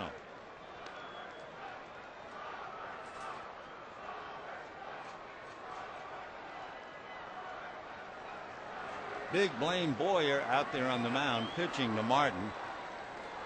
Comes from a rather athletic family. Blaine's dad went to Georgia Tech on a track scholarship.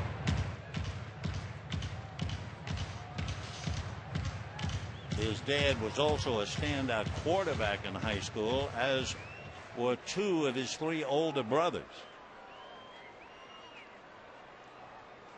He's the fellow who went to elementary school with Bobby Cox's daughter. Ground ball to Royale, that'll be that. And Blaine told Bobby's daughter in elementary school, someday I'm going to play for your dad. And darned if it didn't happen back in 2005.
For Hung-Chi Kuo.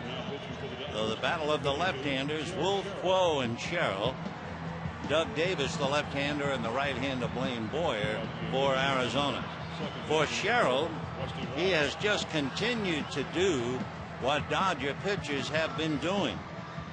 He's tossed 14 scoreless innings since being acquired. He's had 2 scoreless innings over the last 2 games. So with Baltimore, so you put it together, he's had over 16 scoreless innings in 16 outings. And he's even tougher against left-hander maybe than Randy Wolf.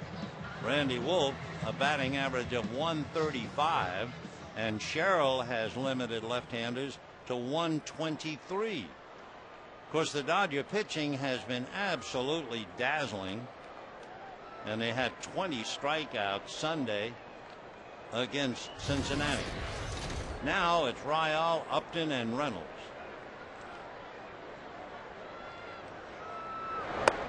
Ball 1. Ryal flied to center and struck out twice. Struck out twice against Randy Wolf. 1 ball, no strikes. 1-1.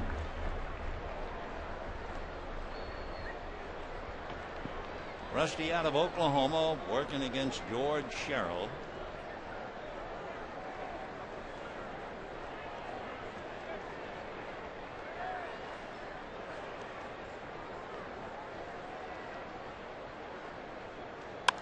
And that's hit in the air to right. Ethier going back into the right to make the play.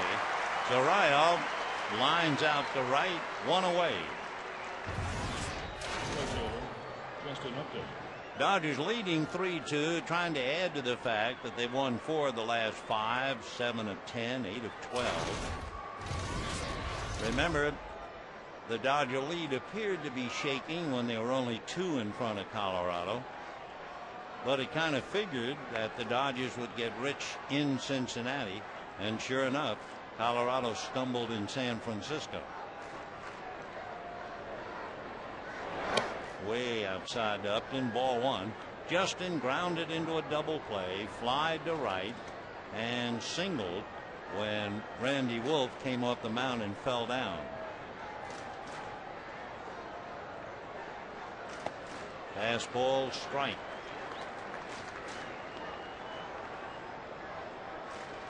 Dodger relievers have really been remarkable. Quo came in and gave up an inning tonight, so the pen has now gone 21 1/3 consecutive scoreless innings. The Dodgers have had scoreless relief 9 of the last 10 games. Sherrill, as we told you, has done exceptionally well. 3-1 to count Upton. You have to be very careful with young Justin. 22 home runs, 71 runs batted in.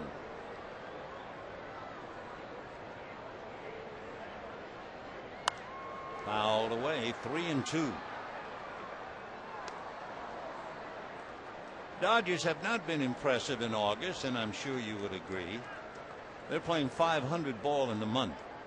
They've won 14, lost 14, kind of ho-hum. But they are 6 in front of Colorado and San Francisco. And a drive to left field, and all Manny does is see how far it's going to go. So that shatters the thin glass of relieving as Justin hits his 23rd home run on a 3-2 pitch, and the end of the scoreless streak, and that ties things up 3-3. So Upton touching them all, and just like that, the game is even again. Upton just waiting, and got it right out over the plate, about belt high. All Manny did was turn to see it go back about 4 or 5 rows. So 3-3, and that's ball 1 to Mark Reynolds. Justin Upton is just a kid, but he's got all the tools in the world.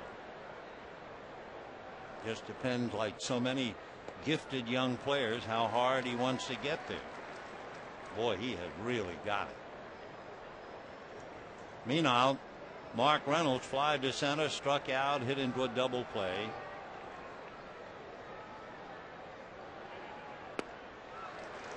One and two. For Sherrill, by the way, he allowed 3 home runs in the American League. That's the first home run he's allowed in the National League. Missed with the curveball. 2-2 to Reynolds. We have a 3-3 tie in the 8th.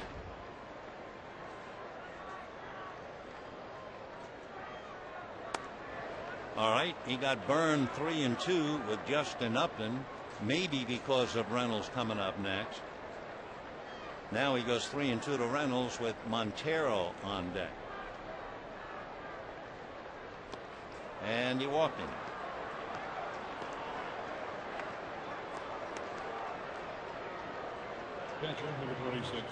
Tough time for the pitching coach, Rick Honeycutt. Not much to say to Sherrill. He's pitched so well until that 1-3-2 pitch.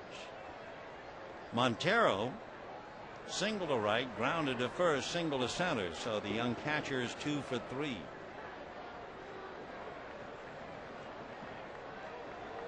Vicente Padilla will be on the mound tomorrow night for the Dodgers, and he'll go up against Yusmeiro Petit. Padilla, who was so effective and impressive in Colorado, will trot it out there again tomorrow evening. Ground ball, nice, backhanded by Loney, and they don't get anybody. So the batter is out because Loney touched the bag, but that made the force play removed, and they needed the tag down there. And the tag, because the throw is offline, was too late. So 2 out. Montero robbed of an extra base hit. The batter is Chris Young, and on deck is young Brandon Allen. So let's see, they are going to take the bat out of Young's hands. They will go after somebody even younger.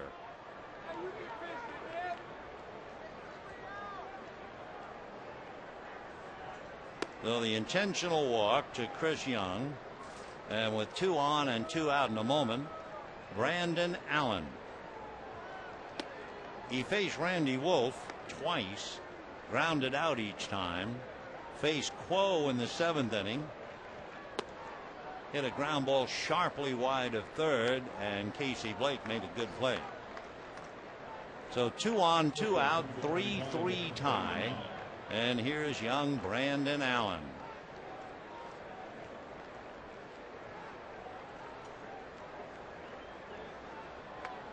Dodgers are making some waves tonight, and I don't mean the score, and I don't mean the game. Ball 1. The Dodgers have just announced that they have acquired Jim Thome for a player to be named later. Big Jim with 23 home runs this year. Wow, will he fit in? Imagine the lineup with Manny Ramirez, Matt Kemp, Andre Ethier, Jim Thome. Whoa. 564 home runs for Big Jim. So they have acquired him, and they might not be finished. We'll see. 2 balls and no strikes to Brandon Allen. On deck, Augie Ojeda, who's having a big night. He's 3 for 3. 2-0 to Allen. Runners go, and it's foul back. So A.J. Hinch ran him with 2 out, and it's a 2-1 count. So he was running in 2-0. You kind of expect if the manager's going to run anybody, it's 2-1. So A.J. decided to do it 1 pitch earlier just to try and catch the Dodgers, but Allen fouled it away. 2-1. We'll watch him again. They're not going. Fouled away. When you look at Ryan Howard and then you look at Brandon Allen, I guess it's pretty easy to think of both of them while looking at one or the other. Big left-hand hitting first baseman. And chases the curveball. The bigger they are, etc., etc. However, Justin Upton hits one into the seats, And we're heading to the bottom of the 8th, tied up 3-3.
Home runs, Belliard, Ramirez, and Kemp.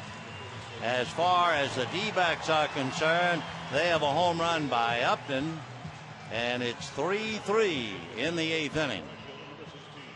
It'll be Andre Ethier, Manny Ramirez, and Matt Kemp against Dan Schlereth. Schlereth 0-2 with a very high ERA of 7.5.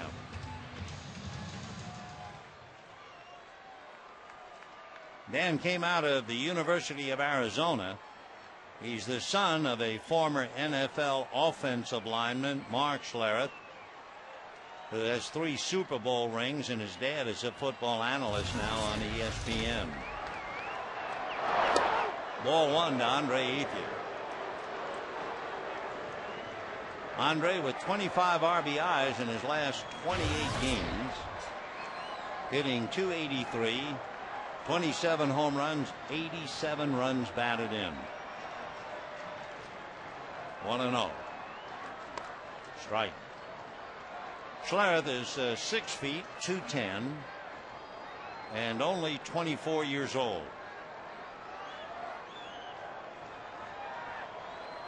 Two years ago, 7th round pick by Oakland. Didn't sign, stayed at the University of Arizona. And that's going to be hit into left center, but Young can cover ground. So 1 away. Ethier goes 0 for 4. And the batter now will be Manny Ramirez.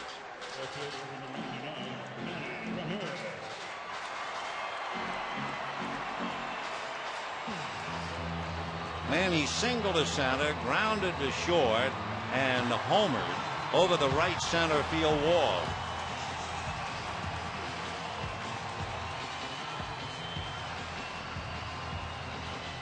Jim Thome at 5'6" is heading for Dodger Stadium. By the way, the White Sox were in Minnesota, so I'm not sure when Jim will get here, but he will be a welcome addition, I should say. Strike. 0-1. It's only a thought. In fact, we are hoping that the Dodgers themselves will put up the trade on the screen in left field. I don't know if that's ever been done, but wouldn't be a bad idea. Breaking ball, strike. 0-2. The paid attendance tonight, 45,211. 45,211. So it would be nice to let them in on the deal. We'll see if they can work that out or not. 0-2 the count to Manny Ramirez. Got him, and he knew it. Well, if they put the Jim Thome story on the screen, there's another story. There you see John Garland being told that he has become a member of the Dodgers. That's right. John Garland, with a record of 8-11, will join the Dodgers. He'll just have to go over and change clothes. So what a night. The Dodgers suddenly come up with blockbusters on August the 31st. The big hitting Jim Thome and the right-hand pitcher John Garland. Stephen Drew is now going to come out, and Esmerling Vasquez will be called in. So with all of that going on and the two big deals, we'll be back.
Diamond Vision screen in left field. They started with the announcement that Jim Thome has just been acquired by the Los Angeles Dodgers for a player to be named later. And there is one other shoe to be dropped. And we just showed you that John Garland was told that he will be pitching for the Dodgers. Now, Thome was in Minnesota. I don't know how long it'll take for him to get here. Garland can just walk across the hall. Esmerling Vasquez pitching to Matt Kemp. And a strike. 2 out, bottom of the 8th in a 3-3 tie. So I'm delighted that the Dodgers made the announcement. Stephen Drew is now at short. Augie Ojeda has moved over to second. Rusty Ryle has taken over at first for Brandon Allen.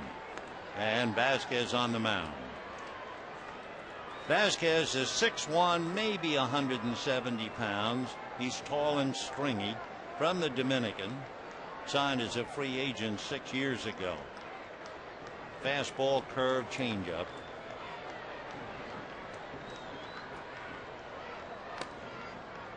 One and two the count to Matt Kemp. Kemp struck out, fly to center, and then gave the crowd a thrill as he and Manny Ramirez had back-to-back home runs in the 6th inning. 1 and 2. In on the hands, down goes Matt, down go the Dodgers, and we're heading for the 9th in a 3-3 tie.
Manny Ramirez homered over the right center field wall, and Matt Kemp then walked up before the cheers had died down, and he hit one over the center field wall. And if the Dodgers didn't hit a couple of home runs on the field, they've just hit a couple of home runs off the field. First of all, they have acquired the big left-hand hitting first baseman Jim Thome, home run hitter with 23 this year, getting him from the White Sox, for a player to be named later. And just informed in the Arizona dugout, John Garland, 8 and 11, has become a Dodger. Born in Valencia, so he'll certainly fit right in, and he can just walk across the hall.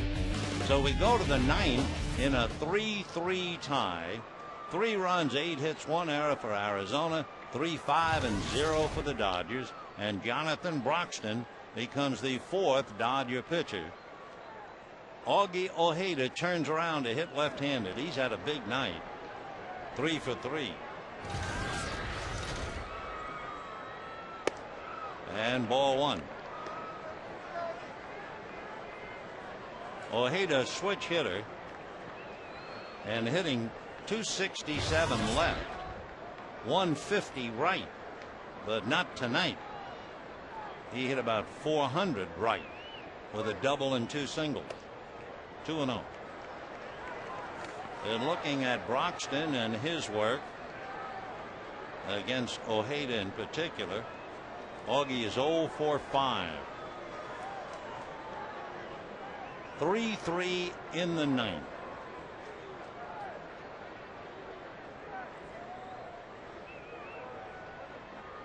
That's just right. D-backs got 2 in the second inning when Ojeda doubled into Belliard, homered for the Dodgers. It stayed 2-1 until the back-to-back home runs by Ramirez and Kemp made it 3-2 Dodgers. Then Upton homered in the 8th, and here we are, 3-3 in the ninth. Off the plate. 3-1. Big John with 29 saves. He ranks 5th in the league. He's 29 for 34. Opposition is hitting 164 against him.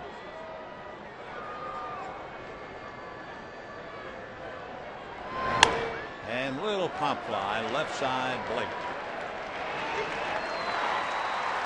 So they finally get Ojeda 1 away. Now Stephen Drew will be coming up, batting 9th with the double switch. Shortstop, number 6, Stephen Drew. Stephen Drew hitting 263, 11 home runs, 56 runs batted in. Pretty tough to sit around since 7 o'clock and then come up and have an at-bat against Jonathan Broxton. However, he is 5 for 11 against Broxton in the past.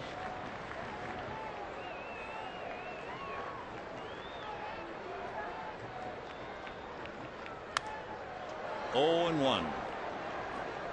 And Broxton greets him with a 95-mile-an-hour fastball. Stephen Drew out of Hahira, Georgia, the brother of J.D. Drew. He's 26, 6'1", 195. Play him about straight away.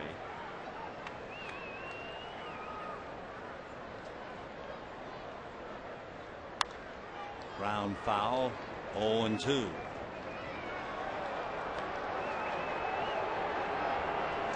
Last year, Stephen Drew became the 3rd shortstop in history to have at least 40 doubles, 10 triples, and 20 home runs. Who are the other 2?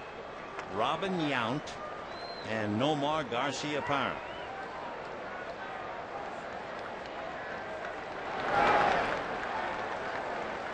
Oh and 2.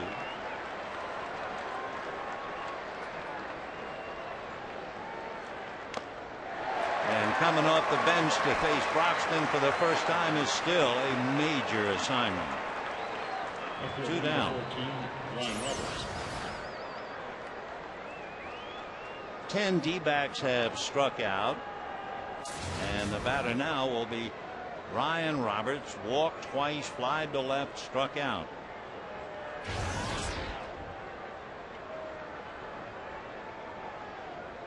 Ryan, a half a dozen home runs, 20 runs batted in.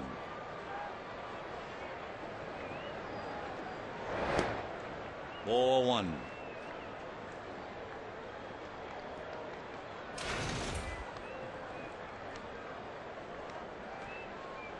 Broxton has pitched particularly well at Dodger Stadium.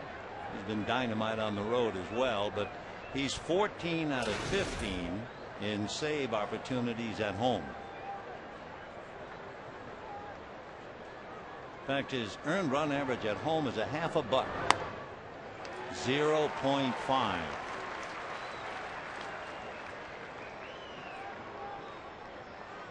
Picked up the save in Cincinnati yesterday. Of course, this is not a save. It's 3-3, ninth inning. 1 ball and 1 strike. Big bouncer. Castro is on. So Broxton comes in, sets him down 1, 2, 3. And we head for the bottom of the ninth with Blake, Belliard, and Broxton spot.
They have picked up the services of first baseman designated hitter Jim Tomei of the Chicago White Sox.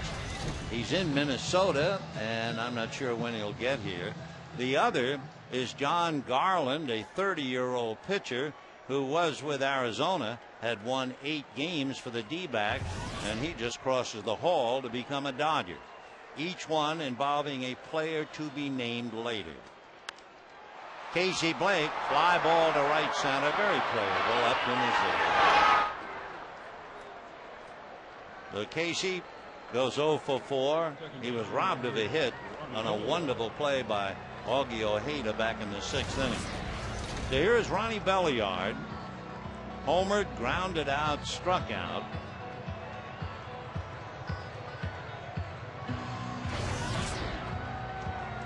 Juan Pierre comes out on deck. So Belliard 1 for 3.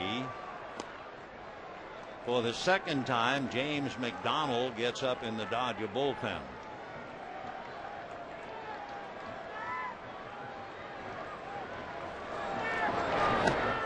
One and one. Dodgers using Wolf, Quo, Sherrill, and Broxton. The D-backs with Davis, Boyer, Schlereth, and Vasquez.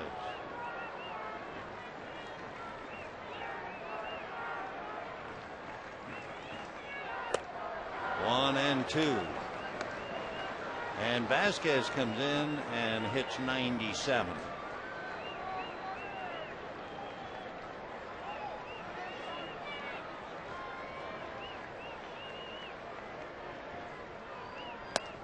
Off the plate. Vasquez 2 years ago injured his right shoulder diving, trying to catch a bunt. Then last year he spent a month on the DL because the shoulder acted up. That's a drive to left, but going back line into Roberts, and that'll be that for Belliard. So now Juan Pierre will come up and bat for Jonathan Broxton. Attention, please. Attention to the Dodgers. Number 9, Juan Pierre. Juan Pierre has been a great favorite at Dodger Stadium. And anyone who read Bill Plaschke's column in the Times, Bill played tribute to him. Juan hitting .323, 28 runs batted in. He also has 23 stolen bases. Little ground ball to short. Drew waits for the hop and gets him. So the Dodgers played 12 innings Sunday and come home in an extra inning game tonight, all even 3-3.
In extra inning games, they've won 8 of 12.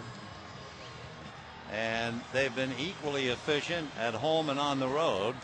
4 and 2 either place. As Kirk Gibson comes over to talk to A.J. Hinch. The Dodgers in extra innings, they're 11 and 8. Break even on the road, and they've won 6 out of 9 in extra innings. And James McDonald becomes the 5th Dodger pitcher. Wolf, Quo, Sherrill, Broxton, and now McDonald.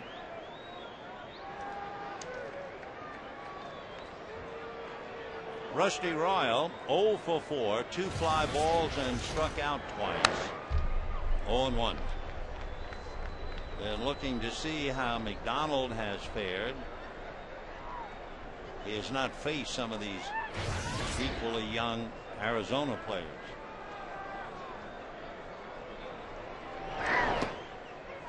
One ball and 1 strike. So Wolf went 6, Quo went 1, Sherrill went 1, and Broxton went 1, and for Randy Wolf another no decision.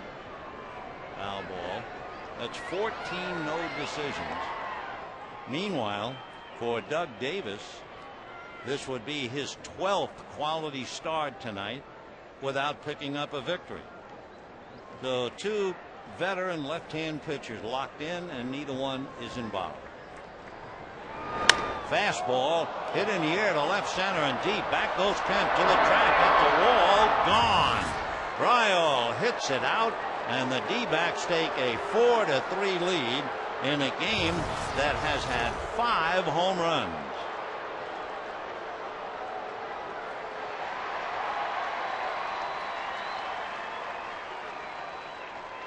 So Ryle hits it out. He had one home run. He had hit that against Randy Wolf last time they faced each other. Now it's Rael who hits it out for a second home run for James McDonald. That would be the 5th home run that he's allowed, and the D-backs lead 4-3. Ball 1. Now Rusty makes his dad proud with that home run. 4 runs, 9 hits for the D-backs. 3 runs, 5 hits for the Dodgers. Dodgers have hit 3 home runs and they have 3 runs to show for it. The D-backs have hit 2 home runs and they have 2 runs to show for it. So they are certainly getting the minimum out of the maximum. 1 and 2 the count to Upton. Hit into a double play, fly to right, infield single and homered. Fouled away. When James McDonald was in Cincinnati, he stayed with his cousin, and they kept kidding each other about facing each other in the series. McDonald came in and got the last out with his cousin on deck. Hard ground ball by the diving Blake and down the line. So Upton is on his way for 2 at least. Manny just now picks it up, and holding is Upton with the long double. So for Upton, he now has 25 doubles and 23 home runs. He is superbly gifted. He's one of those kids, I think, who could be as good as he wants to be. So he's 3 for 5. Very impressive young player.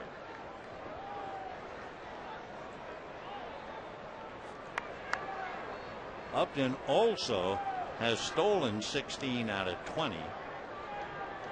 Nobody out, and Mark Reynolds at the plate. With Blake's back, the door is ajar, and Upton takes a pretty good lead. Reynolds, meanwhile, 0 for 3 with a walk. Ground ball to the hole, knocked down, picked up by Castro, throws too late. So on going to the hole to backhand it, couldn't handle it cleanly. 36, Miguel Montero. And Miguel Montero will be coming up.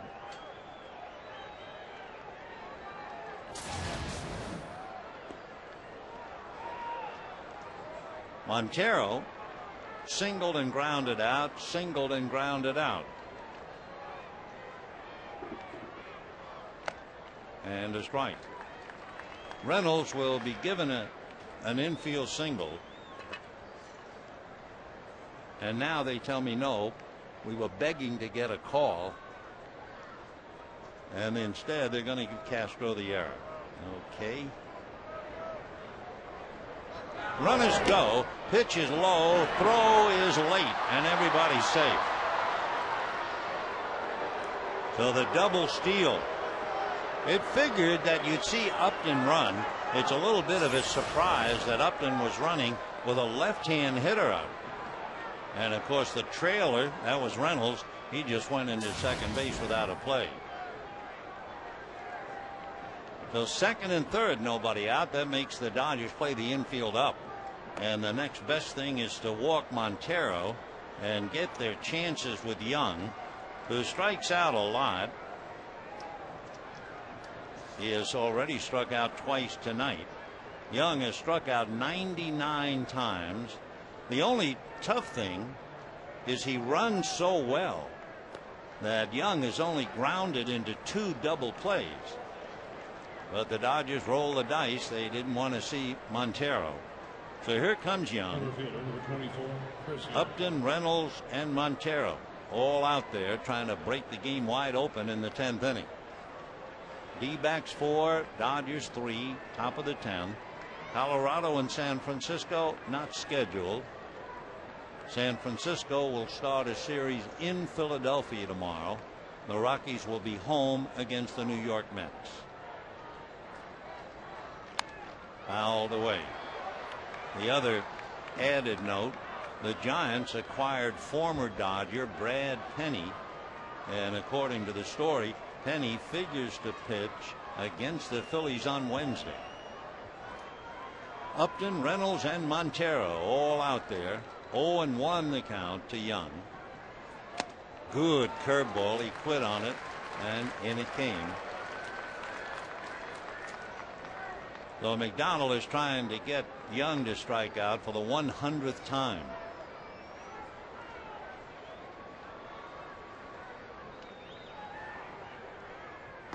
Yep, it made a lot of sense.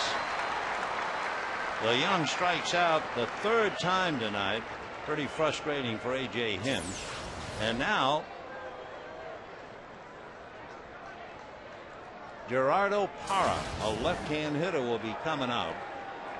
And Joe Torre going out. Let's see, to talk or to make a switch.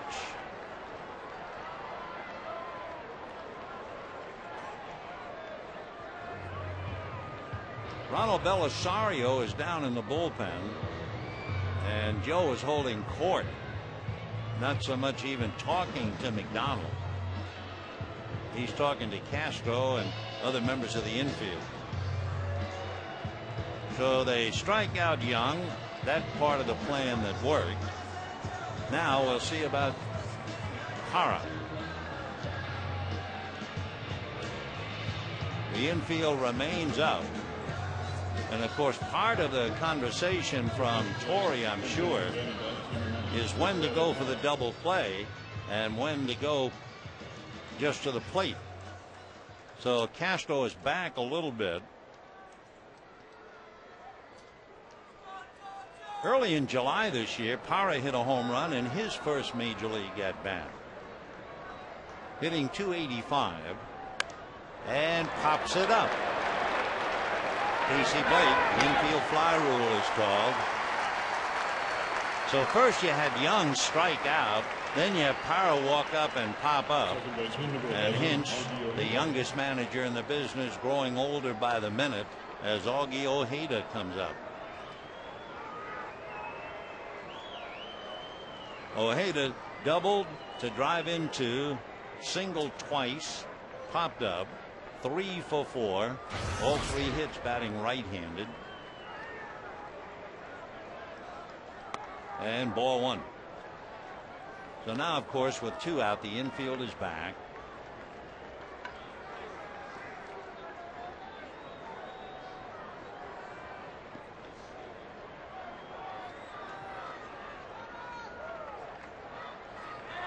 Four 3 D-backs. Remember what we told you at the very start. The Diamondbacks lost their closer, Chad Qualls. He dislocated a kneecap hit by a comebacker yesterday. Juan Gutierrez figured to be the fellow who would pick up, and sure enough, he's up on his feet in the pen. And now ball 3. So after striking out Young, after getting Parra, James in a hole, 3-0.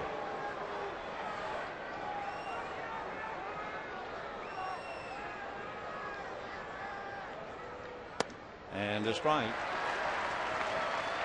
Throwing hard, hit 95 on the gun.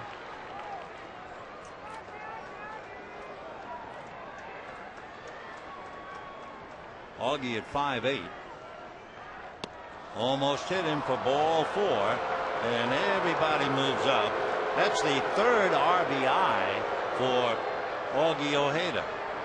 So down to second goes Montero, 3rd for Reynolds, home is Upton, and it is 5-3 in favor of the D-backs. So McDonald has surrendered 2 here in the 10th inning. 2 runs, 2 hits, walked 2, struck out 1. And now Stephen Drew with the bases loaded. Ball 1. Drew, remember, in a double switch, batting 9th, had his first at bat against Broxton and struck out. 1 ball and no strikes, and Russell Martin going out to talk to James. 5 runs, 10 hits for the D-backs, 3 runs, 5 hits, and an error. The error by Castro here in the 10th. So in looking at the inning, if Castro makes the play, Young strikes out, that would have been the end of the inning. But it is very much alive. 1 ball and no strikes. 1-1. Reynolds at third, Montero at second, Ojeda at first.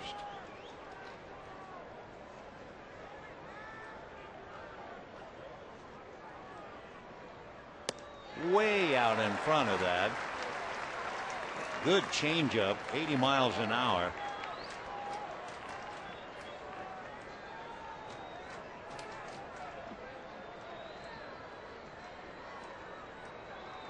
One and two. Oh, after that straight change, he came back with a mid-90s fastball. So the deuces are wild, all right. 2 balls, 2 strikes, 2 out, and 2 in. 5-3 D-backs. And drew a line drive at Castro, and that's that, but not before the D-backs get 2.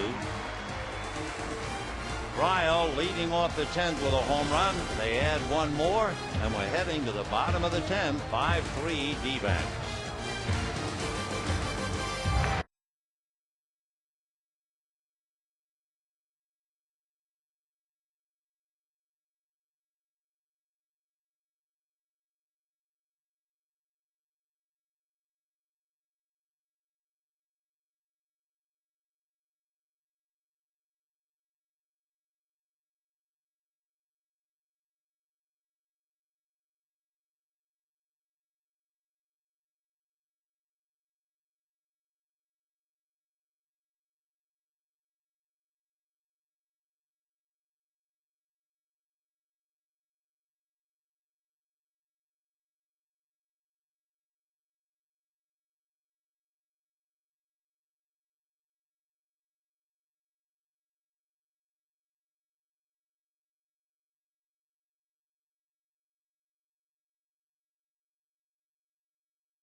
The Dodgers will have Rafael Furcal bat for Juan Castro. And we have a moment to remind you, the Dodgers somewhat of a double blockbuster tonight. They have acquired 2 veterans. First baseman Jim Thome, long a star in the American League with 564 career home runs. John Garland, coming over from Arizona, had won 8 this year, winning his last 2 starts. And talking about the 2 deals, why, right after the game, Ned Coletti will be on Dodgers Live to talk about the background. How much he can tell us about that remains to be seen, because each deal is for a player to be named later. So stay with us. We'll find out more. Juan Gutierrez, who is the heir apparent for Chad Qualls, ready to go to work on Rafael Furcal for a strike. 0-1. So Gutierrez, who figures to be very busy now that Qualls is out with the dislocated kneecap. Big chopper to the left of Drew. Steven on the run takes care of Furcal. Rafael has a lot on his mind. We mentioned it earlier. He didn't play tonight. He has a home in La Cañada, and they have been evacuated from that home. So you can imagine how heavy his heart is right now. 1 away. The Dodgers' last hit was a home run by Matt Kemp. back in the 6th inning. Here's Loney. Hit a line drive right at Mark Reynolds, so he's 0 for 1. Juan Gutierrez out there on the mound is from Venezuela. Loney, 9 home runs, 75 runs batted in, a strike. Gutierrez was originally signed as a free agent by the Astros. Came up 2 years ago, briefly, just 7 games. And now with Arizona. Fastball away. Gutierrez this year 3-3, break even, an ERA over 4.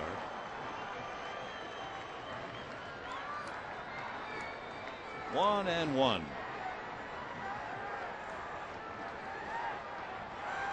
Gutierrez 26 years old. Fastball missed, ball 2. Remember the big deal when the D-backs sent Jose Valverde to the Astros? Well, they got Gutierrez and Chad Qualls. Qualls is down. So here's one. Fastball, curve, slider, changeup. Fastball hit to center. Young is there. So the Dodgers are down to their last out.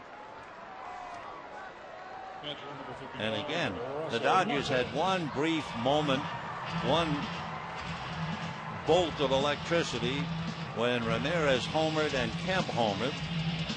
The other run was Belliard's homer. And here's Martin in the leadoff role tonight. Grounded out, double, flied out, grounded out again. He led off the 3rd inning with a double, and Ethier, Ramirez, and Kemp failed to advance it. But the Dodgers have stopped completely after Kemp's home run, which is a tribute to Messrs. Davis, Boyer, Schlereth, Vasquez, and now Gutierrez. That's popped up behind the plate. Montero makes the catch, and that's it. As the D-backs win their 2nd of 6 games here at Dodger Stadium. It is their 5th win. The Dodgers have won 7 of the 12. Home runs by Upton and Royale. And for the Dodgers, Belliard, Ramirez,